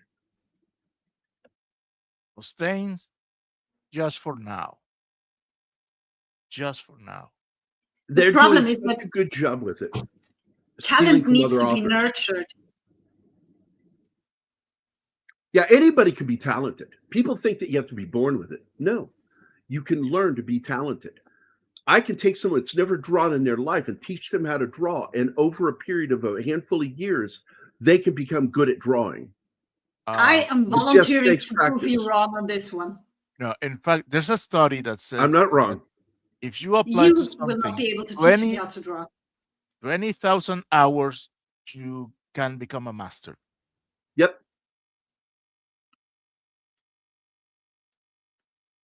I don't have what it takes to draw. Not with That's that The attitude. iPhone. That's what you lack. You lack No. the attitude to do it. No, I tried in my teens. I really tried. And I had a great arts teacher, and he was trying with me. And it just went nowhere. There was no improvement. Zero. Oh my God. Over a couple of years. Oh my God. So you're a failed artist from Austria. Oh my God. So just so you know, drawing portraits is not a skill you're born with. It is a learned skill, period. Yeah, but being able to draw is something that you have or have not. I was cursed to be an artist because I come from a long line on both sides of my family of artists. But it didn't mean I was going to be good at it. I sat for years learning how to draw from childhood. I would sit there, and my sister helped me so much, Luann, and she taught me how to draw human profiles, how to draw hands. When I was 13 years old, I was rudimentary good, but not great. My son Benjamin, by the time he was 8 years old, he was at the level I was at 13. And by the time he was 13, he drew hands better than I did at the time he was 13. I'm like, you draw hands as well as I do. All learned. Martin is right about the 20,000 hours, and Anima is right about natural born talent. Masters come from a combination of two. It's a rare marriage born of luck and privilege. And then there's me. I am neither. Oh, you're a rare combination, that's for sure. Of Because- what? I don't know. Because I have spent more time learning to be an asshole than I did drawing. Oh no, you were born like that. My mother said this one time at a table. I was sitting there when she did it. She goes, Gary, he was born with a pencil in his hand. And I said immediately, because I'm also a well-trained asshole, I said, well, that must have hurt, Mother. Which made my stepdad laugh. I miss my stepdad too. I love that guy. And I remembered one of my nieces said, Grandma's so awesome. I said, this lady? No. That's the woman trying to get into heaven. That's why she married a minister. That is not the woman that we had as a mother. It's totally different. It's not her. And she knew how all of us felt. She knew, like, I've talked about this before, where my sister Luann and Michelle went and did an intervention with Mom, and to tell her what a piece of shit she was as a mother. And I sat there, I listened to him talk about it. It was so empowering. And I'm just listening to this bullshit. And I said, all that empowerment doesn't mean anything in the end. What did it achieve? Is all that matters. Did it change her? No. Did it change you? No. So what's the point? People do change over time, though. Take my dad. He was a different dad to us than to his second batch of kids. He was so strict with us back in the 80s. Right. Second batch of kids got a better version of him. Softer. Well, Yeah, you got the better version of our father. Sadly, the best version of my mother was to my brother Steve and my sister Susan. They were the oldest, and two oldest. And they got a different version of my mother that once she had the third kid, That was one too many. And then she kept having some more. She powered through and had 4 more children, 7 of us total. And we did not get that version. And I always like, I can't be mad at her. I'm not really mad at her. I'm like going, man, if I had that many fucking kids, 7 kids, I'd probably want to fucking get rid of them too. That's what she would do. She would pan us off on, mostly my aunts and uncles. Oh, this is that scene. This is where he finally starts acting like a prick to her. And she storms out of the room over it. She's not having this behavior. Well, being disrespected. Yeah. And he does that because he's there. And he treats her like property too. She doesn't like that. Because she doesn't know the truth is that he made her. Yeah. He doesn't treat her like property. He sees her property. Because I made you, so her, I can do with you whatever I want. He tells her at one point that he made her. Yeah, it's after this. Her. Yeah, it's after this. Because he finally just like, I'm tired of being nice about this. The thing is though, if you really put her together from parts, you don't see that like at all. You see her naked back in one shot. Oh no, he made an excellent job with her. No scars. No seams whatsoever, yeah. Yeah, the first one was practice. Proof of, yeah, and all of a sudden he's perfect? I don't know.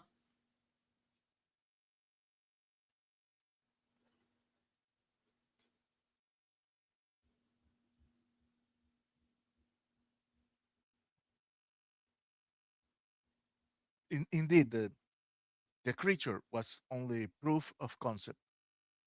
Yeah, I think that's pretty much the way I would put it is he proved that he could do it. And now with the money that he has, because he's rich, he can do what he always wanted to do. But in the story, they leave out the fact that that was his bride-to-be and that he brings her back. And after the creature kills her. Yeah. And we all know how that ended. Not well. Well, let's just say it ended in 2 parts. Now, this is a nod. This is a nod to the blind man from the original Frankenstein book and movie. And I love that they twist it. They shove a knife right through your heart with this because he's broke me. He's evil. He's not good at all. He's evil. Evil, I says, evil. Oh, Grandpa, he said about that. He said that about all the toys. I know. I just want attention. I got to get that clip. That's one of my favorite moments on The Simpsons when that happened. When Krusty the Clown toy it comes alive and is trying to kill Bart, and that's fucking funny. Come to find out, well, somebody hit the switch wrong. It's set to evil. That's a fun episode. I remember that one. No, but Gambit. I love it. No, bad Gambit. No.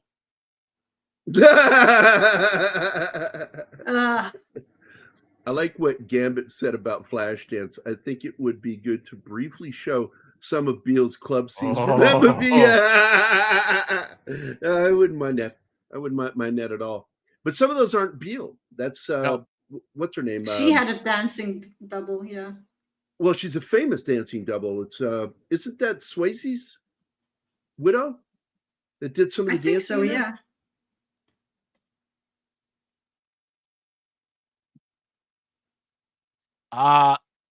There are parts in the final dance. There are parts that are made in fact by a guy. Oh, yes.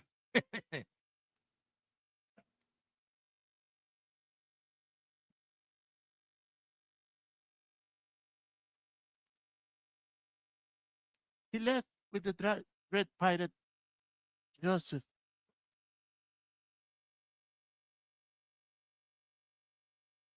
Oh my god, I hate this portrayal of Frankenstein. Um, It's a bad character played by a person that cannot act.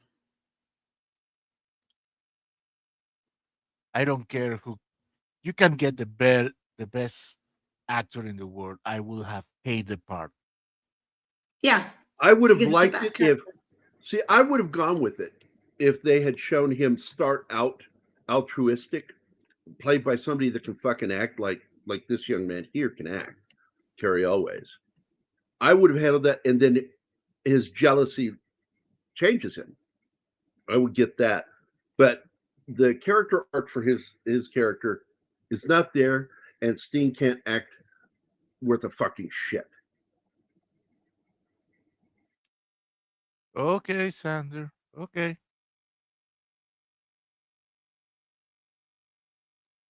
Here we go. I've got 5 terrorists going southeast on Bakalakadaka Street.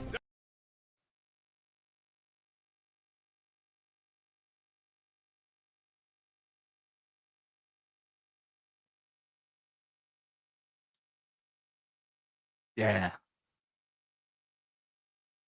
It's not her dancing you're admiring, Gambit.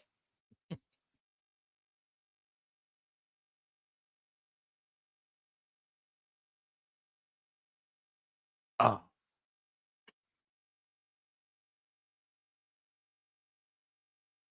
It's different with us, Eva. You're my girlfriend. The only thing is you don't know it yet. What? What are you talking about? Sting attitude toward her. Yeah. She's his girlfriend. You Just must that- obey me. Fuck that. This guy. Ah. So here we go. Jennifer Beals used multi-body doubles for her dance scenes in the 1983 film Flashdance. Her main dance double was French actress and dancer Marine Johan, and performed most of the complex dance sequences, including close-ups that were presented as Beals. The breakdancing in the film's climactic audition scene was performed by male dancer Richard Crazy Legs Cologne. And while the slow motion dive through the air was executed by professional gymnast Sharon Shapiro. There you go.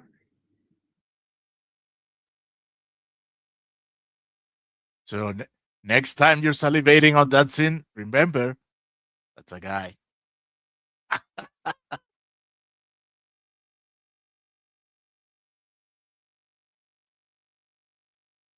Me too, Sander. That's right. That man has a weenus. I do not, because I cannot stand Robert De Niro in that part. But we will do the movie. Yeah, Gary doesn't like either the overacting of Kenneth. I think it was necessary. That overacting was necessary.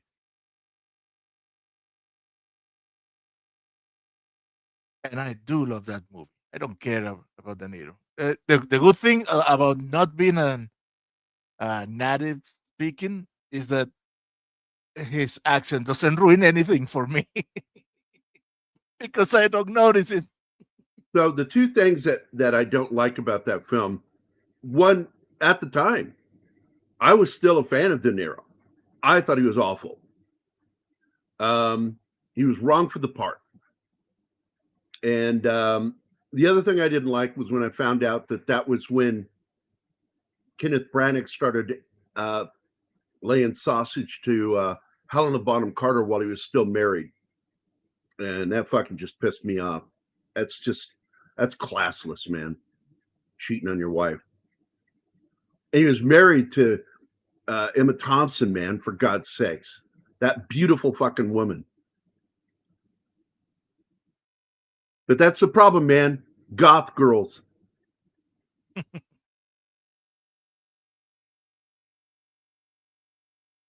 So there you go. You got another one that likes it too, Martin.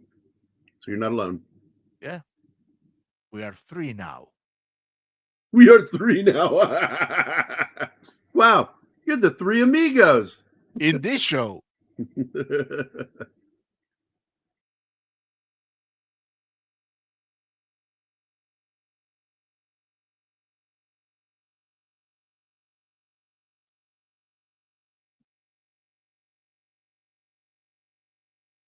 Oh man, that was a spoof opportunity spoiled, because in that movie, Victor's father was oh my god, Sir Anthony. Hopkins? Where Yeah, we yeah, yeah. going with it? Yeah. So you could have put that saying that the part that Victor didn't use, the father ate because he was Hannibal Lecter, or the part that Hannibal left out was the part that Victor used. Thank you, CJ. We can now be friends, the two of us. You're weird.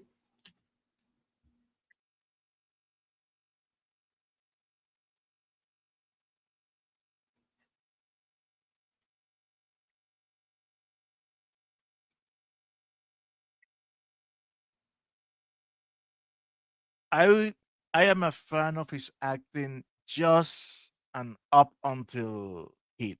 After Heat, everything went to shit. The Irishman is such a bad movie that I don't think he can act anymore. No, I think everything went down when he started to do those Fockers comedy, the Welcome to the Family and the Fockers and blah blah blah. I That for me started the downslope. He is the single most uncomedic actor.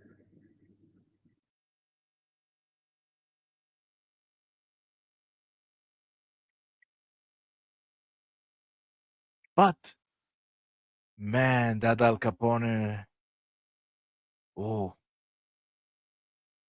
That was one of the best. The last movie I really, really liked him in was Ronin. really?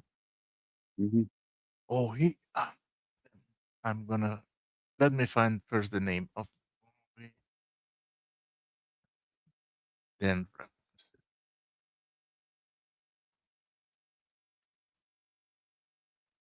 And by the way, I don't need anybody to fucking preach at me and tell me to separate the art from the artist. I've been doing that most of you guys have been alive. Oh, But the movie.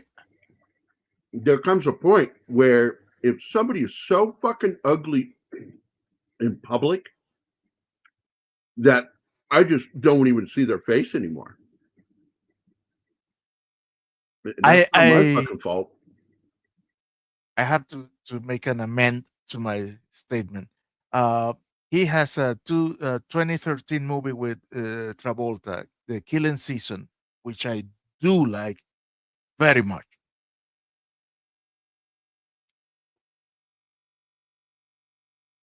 What was it about?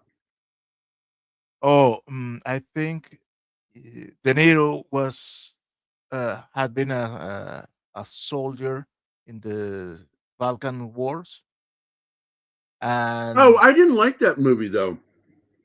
you didn't? No, Okay. I know the one you're talking about.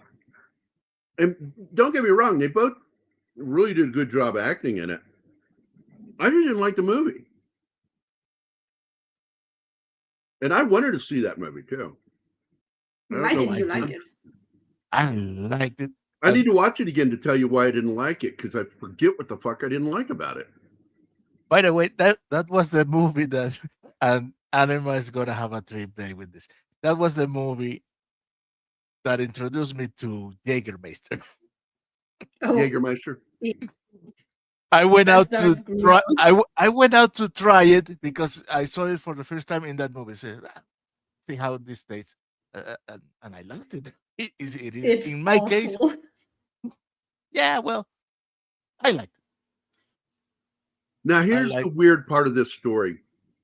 This is where they meet again, Dr. Jones. and he has saved her life and killed the doctor. That's Whoa, the best part Snort, of tell the us how you movie. really feel. The best And part now of the we movie is when see- he throws a thing off that tower. And You you should have had. yeah. I'd like to create an AI voice of Clancy Brown yelling, "Stop overacting!" Or have Like, Sting stop yell it on the way down, underacting. going, have Sting yell out as he's falling to his death, "I'll stop overacting," something like that. But I do like this scene, and if it wasn't for their connection, and their connection is because they're both from the dead.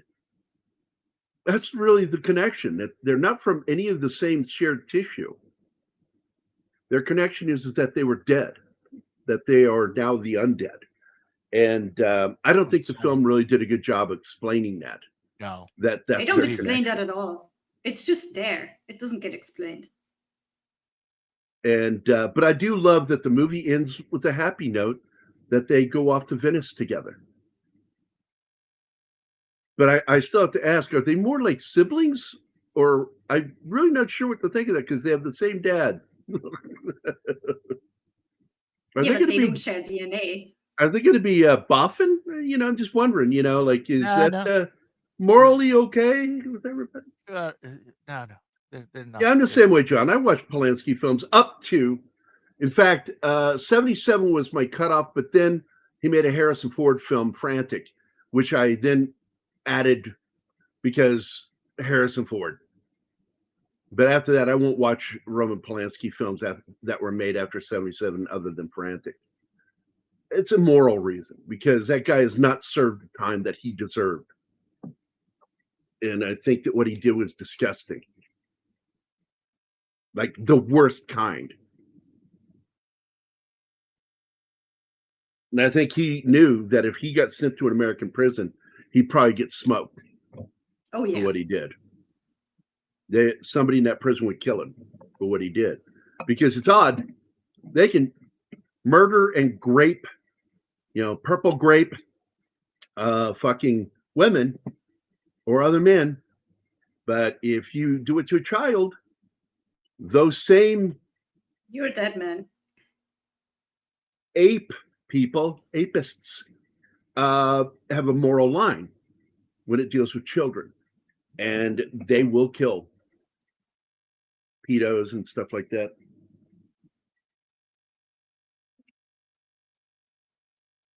And did you catch any of the ending with the Venus? Venice images. Venus was her name. I don't think so. Maybe one or two frames. Dude, that scene was a little trippy because in the boat, Ronaldo is with them. I didn't see Ronaldo.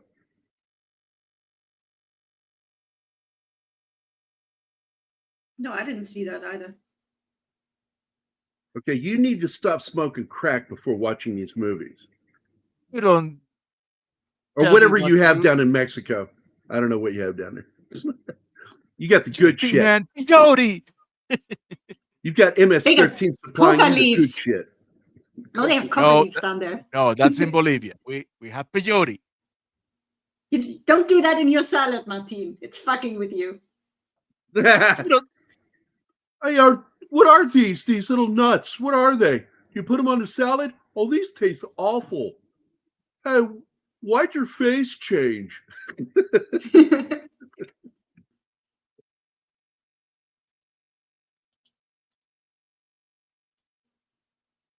Oh, a lot of them did, and then they shut the fuck up during the Me Too years.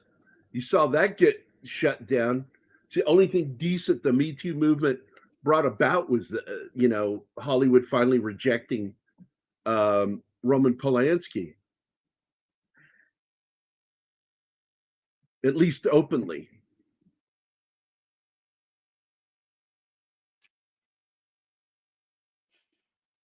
what's this? Yeah, because what happened was he got wind through his attorney that the prosecutor took the deal off the table without saying so. He found out through his attorney that he had removed the deal, which was he'd get a slap on the wrist and maybe do a little bit of time in jail, not prison, jail. And then that got pulled off the table. And they wanted to make, what's it called? Make An example?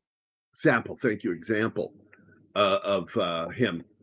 That Hollywood's not going to get away with doing this to little girls. And his excuse was when she was a prostitute and other men were sleeping with her that night. That's an excuse. And Nicholson and his then girlfriend, because it was their place that this happened at, Angelica Houston. And Houston stepped up and said, I didn't know what was going on. I saw her, had no idea what her age was. She didn't look like a child. And I thought she was there with somebody else. And she just went on about her business, not knowing what was going on, that she was getting handed around by these men. Because it wasn't just Polanski. There were other producers there, directors, handing her around, which was what his supposed excuse was. Well, I wasn't the only one doing it, but you're the one that we're going to make an example of. And so he fled to avoid prosecution. He knew he did it. There was a country that took him, knowing this. France. So wrong. Don't forget, the movie Last Tango in Paris was shot there. But they did finally turn that into a crime, what was done to her, that actress. And they put the director in prison. He went to prison for a little bit. And there was an outstanding arrest warrant for Marlon Brando, and he would never go back to France because of it.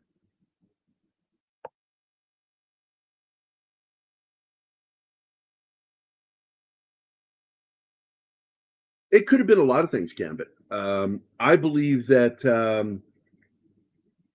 the prosecuting attorney really saw a chance to make his career too, and was going to use Polanski as that. But either way it goes, as a parent, I would have killed him if that was my daughter.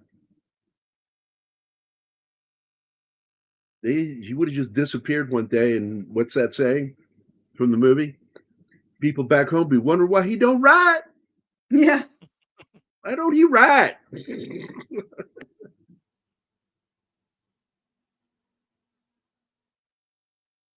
Oh, I guarantee you it still happens there, but they're getting a little more nervous. And I like it when we make those kinds of fucking people nervous. Yeah. Hollywood is dead. Yeah, she was 13. I was in middle school when this joke came out. I remember this joke, and I had the joke told to me by David Gray. And the joke was, hey, Gary, what goes into 13 twice? I went, I don't know. And he goes, Roman Polanski. Yikes. Yeah, we were kids making jokes about this shit.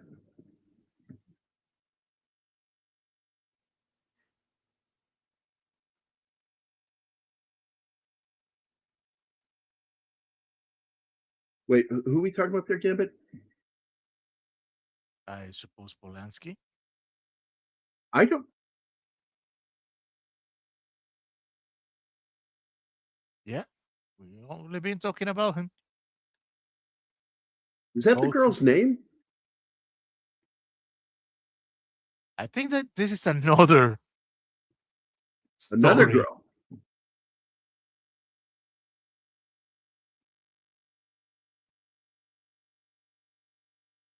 I'm not sure I know this story, so I want to look this up real quick. Oh, Gailey. That was the girl's name. Also, she got married, and her name is Geimer now. But yeah, she was technically a prostitute. No excuse. I don't give a shit if that's what she was.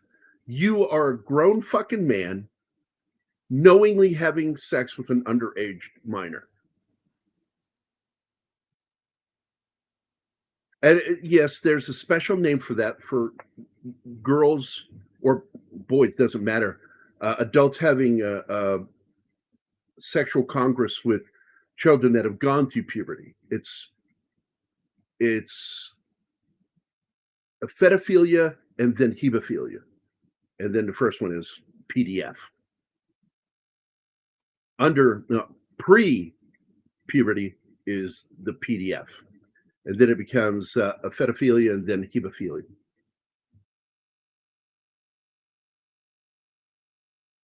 Yeah, I saw the name and it threw me like, what? Geller? I'm like, wait a minute, what? Paris took him on after Roman had immigrated there and later Switzerland. And then he tried to say, my life here has been like I've been in prison. I'm like, no, it hasn't been. If you'd gone to prison, you would know not to say something stupid like that. Yeah, that's what I was thinking. Like, who? What? Wait a minute. Yeah, it really threw me. Like, what? What? Yeah, Paris was the first one that took him in, knowing that we wanted him, and there was no extradition. That's the part that I don't Paris get. didn't recognize it. Yeah, Paris doesn't recognize, or at least that time, didn't recognize extradition, and so he hid there. Yeah, and then Switzerland. He's lived in a hotel there. I think he's still there, isn't he? Don't know.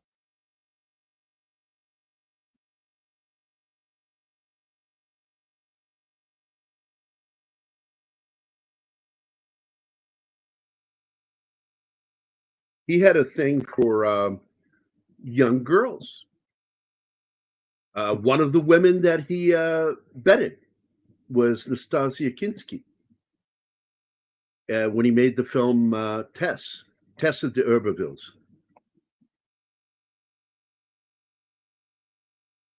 And but I think she was least legal when he bedded her.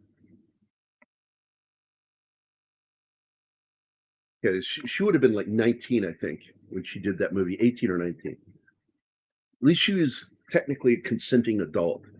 And then he did the same thing with his current wife, who is the star of a couple of his movies, including The Ninth Gate. He likes them young.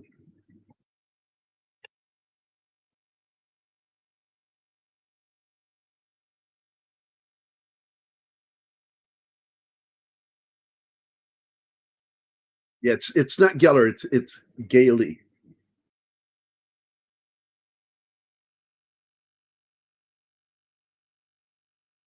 I don't know of him ever doing anything with Geller. He photographed a girl named Gailey when she was 13 and had sex with her. And he gave her drugs too to get her more in the mood.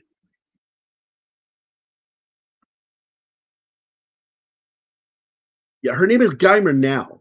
I went through all this, Gambit. Were you not listening when I explained her name? It's like he's doing the echo thing again due to marriage. And but her name before that was Gailey. When he did the dirty deed.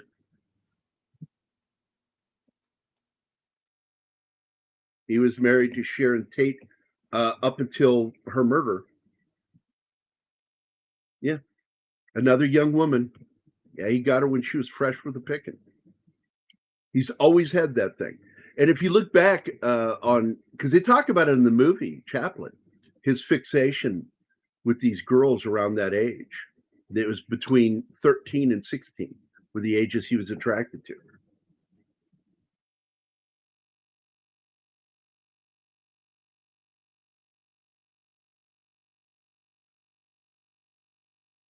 Police did find some nasty films of him, and oh yeah, they finally started talking about that over the last few years.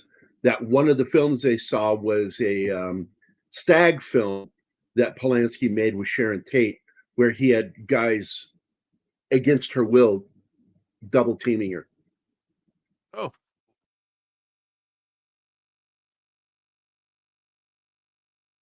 Yeah, I know. They should have. If only that would have been a happy ending. She could have at least gotten a proper divorce from that guy. Creep.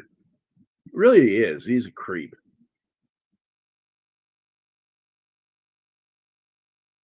I'll still watch his films all the way up until 77 and one from 85 that he did with Ford.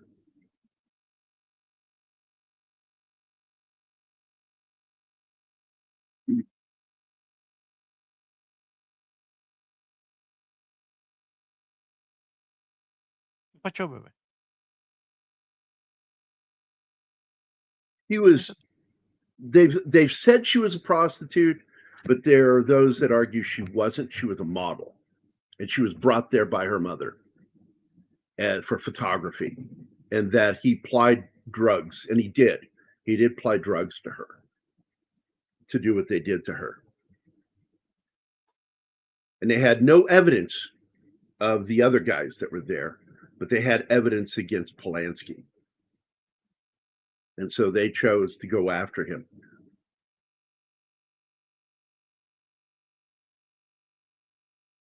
Look, man, that's the problem with these guys. They get this feeling like they're immune, that they can get away with this stuff because other guys were getting away with it in Hollywood, and they would just follow suit. They go, "Well, that guy's getting away with it. If I do it, I can get away with it too." Money And wants he- with that. Yep, but I got to tell you, his money didn't help him in that situation, and eventually, that attorney, prosecuting attorney, wanted to go after him. They made a deal. And that was the deal he agreed to, and he was going to turn himself over. And like at the last hour, he found out that they took the deal off the table, and he fled. And we all know he was guilty. He admitted he was guilty. That was what he's supposed to do.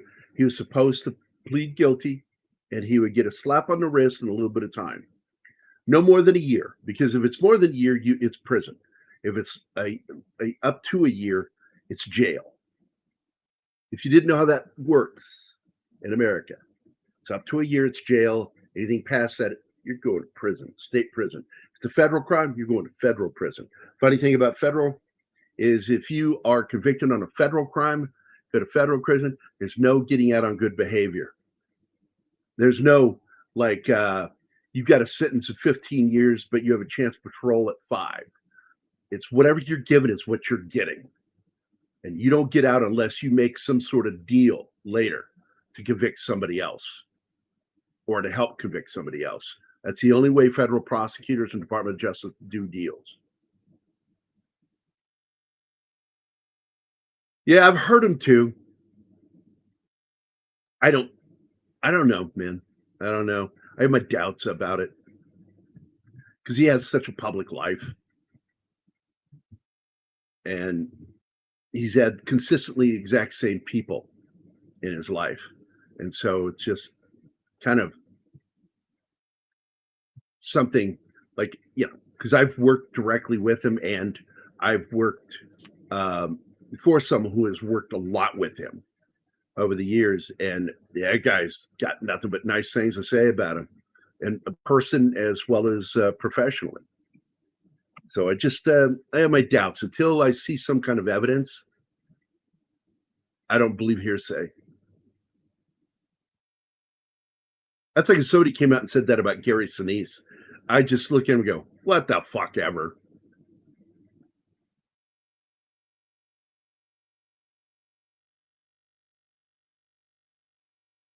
So I guess chat's ending, so we can end here. Slowly dying. Like me.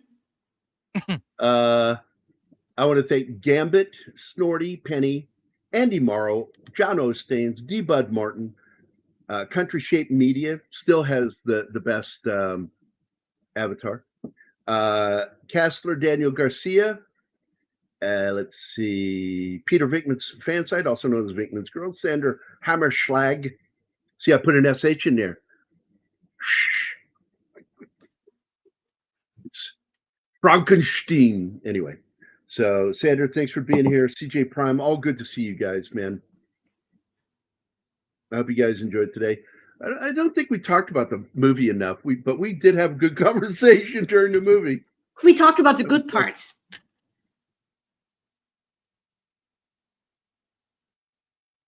Gambit, I have high doubts that that's true.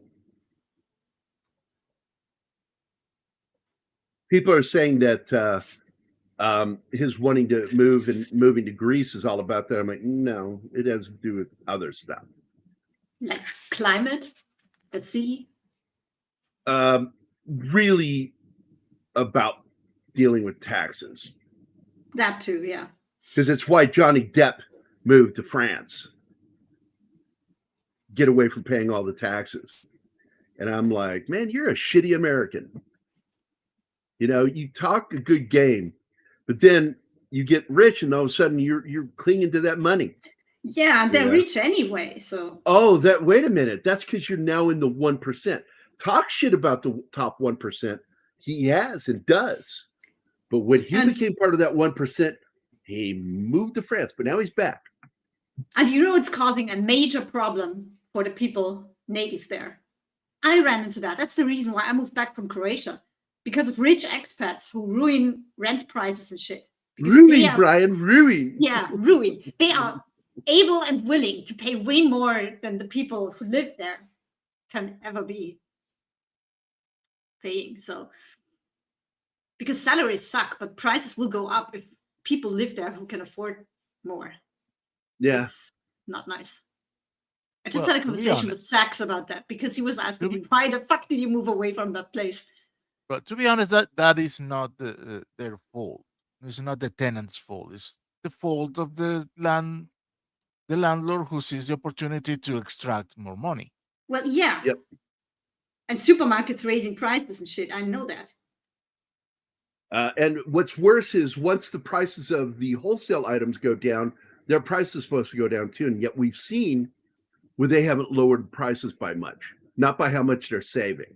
And so that's them price gouging. So I will do this before we go. Production of Frankenstein's full name in this film is Baron Charles Frankenstein, which is stupid. Unlike Mary Shelley's Victor von Frankenstein, or the classic Universal Studios movie Henry Frankenstein, which I think is stupid too. The dwarf in the film is named Ronaldo after the name of blacklisted Abbott and Costello meet Frankenstein screenwriter Frederick I. Ronaldo, who also wrote the scripts for the Universal films, including Abbott and Costello Meet the Invisible Man, Hold That Ghost, The Black Cat, and The Invisible Woman. Filming, the principal photography for The Bride began on June 6th of 1984 at Lee International Shepperton Studios in England. Location filming took place in France. Shooting and completed in December of 1984. Some scenes are shot amidst the statuary at the Gardens of Bamarzo in Lazio, Italy. So that's where those are. That's in Italy. Danny. Okay. I couldn't find the Italian location when I looked it up yesterday. Box office, Columbia Pictures released the film theatrically in North America on August 16th, 1985 and grossed $3,558,000 or $669 at the U.S. box office. So it made 3.6 million in the U.S. The film opened theatrically in the United Kingdom on November 1st of 1985, premiering in London. Critical reception, the film earned negative reviews from critics and holds a 27% rating on Rotten Tomatoes with critics. Audience polled by CinemaScore gave the film an average grade of C, and that's from an A to an F. I can actually look it up right now, tell you what the audience score is for it. It's not much better. It's got a 33%, and which I think is sad because I think the film is actually better than that, but it has so many fucking parts flaws of in the it. film. Yeah, that's the problem. Parts are really good, and other parts just stink. Sting is awful in this movie. Yeah. Period. His acting and his character, because if he had a good actor playing that part, it would still suck. So again, this movie was a $12 to $13 million budget. That's probably about $1 million to tops $2 million for marketing, because it was not marketed heavily. And its box office was 3.6 million, but that's not the international global. I don't know what it made globally. But I guarantee you it made its money back in the home box office from video rentals and from leasing it to HBO and Showtime or whoever aired it. They probably made all their money back on that. I don't think it was profited, but I think they made their money back. And I guess that's why we didn't get The Bride Part 2. Wedding Night. No. No. Please, no. Or also nicknamed The Monsters Ball. Oh, God. Please, somebody end the show. God damn. Katie is... That just popped into my head, man. The Monsters Ball. Because there's actually a movie called that, and that's why I did it. So, all right, we're going to get the hell out of here, guys. Thanks for hanging out with us.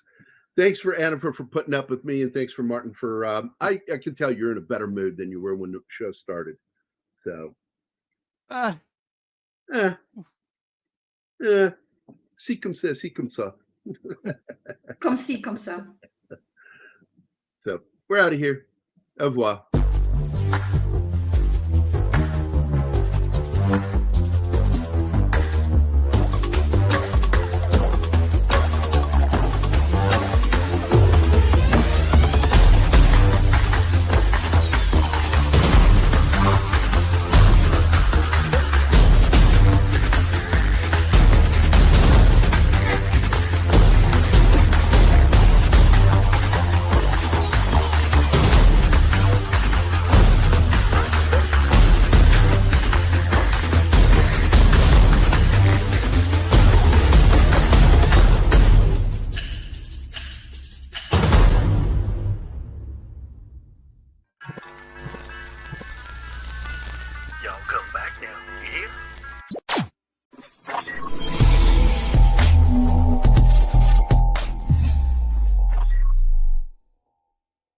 Matt Damon.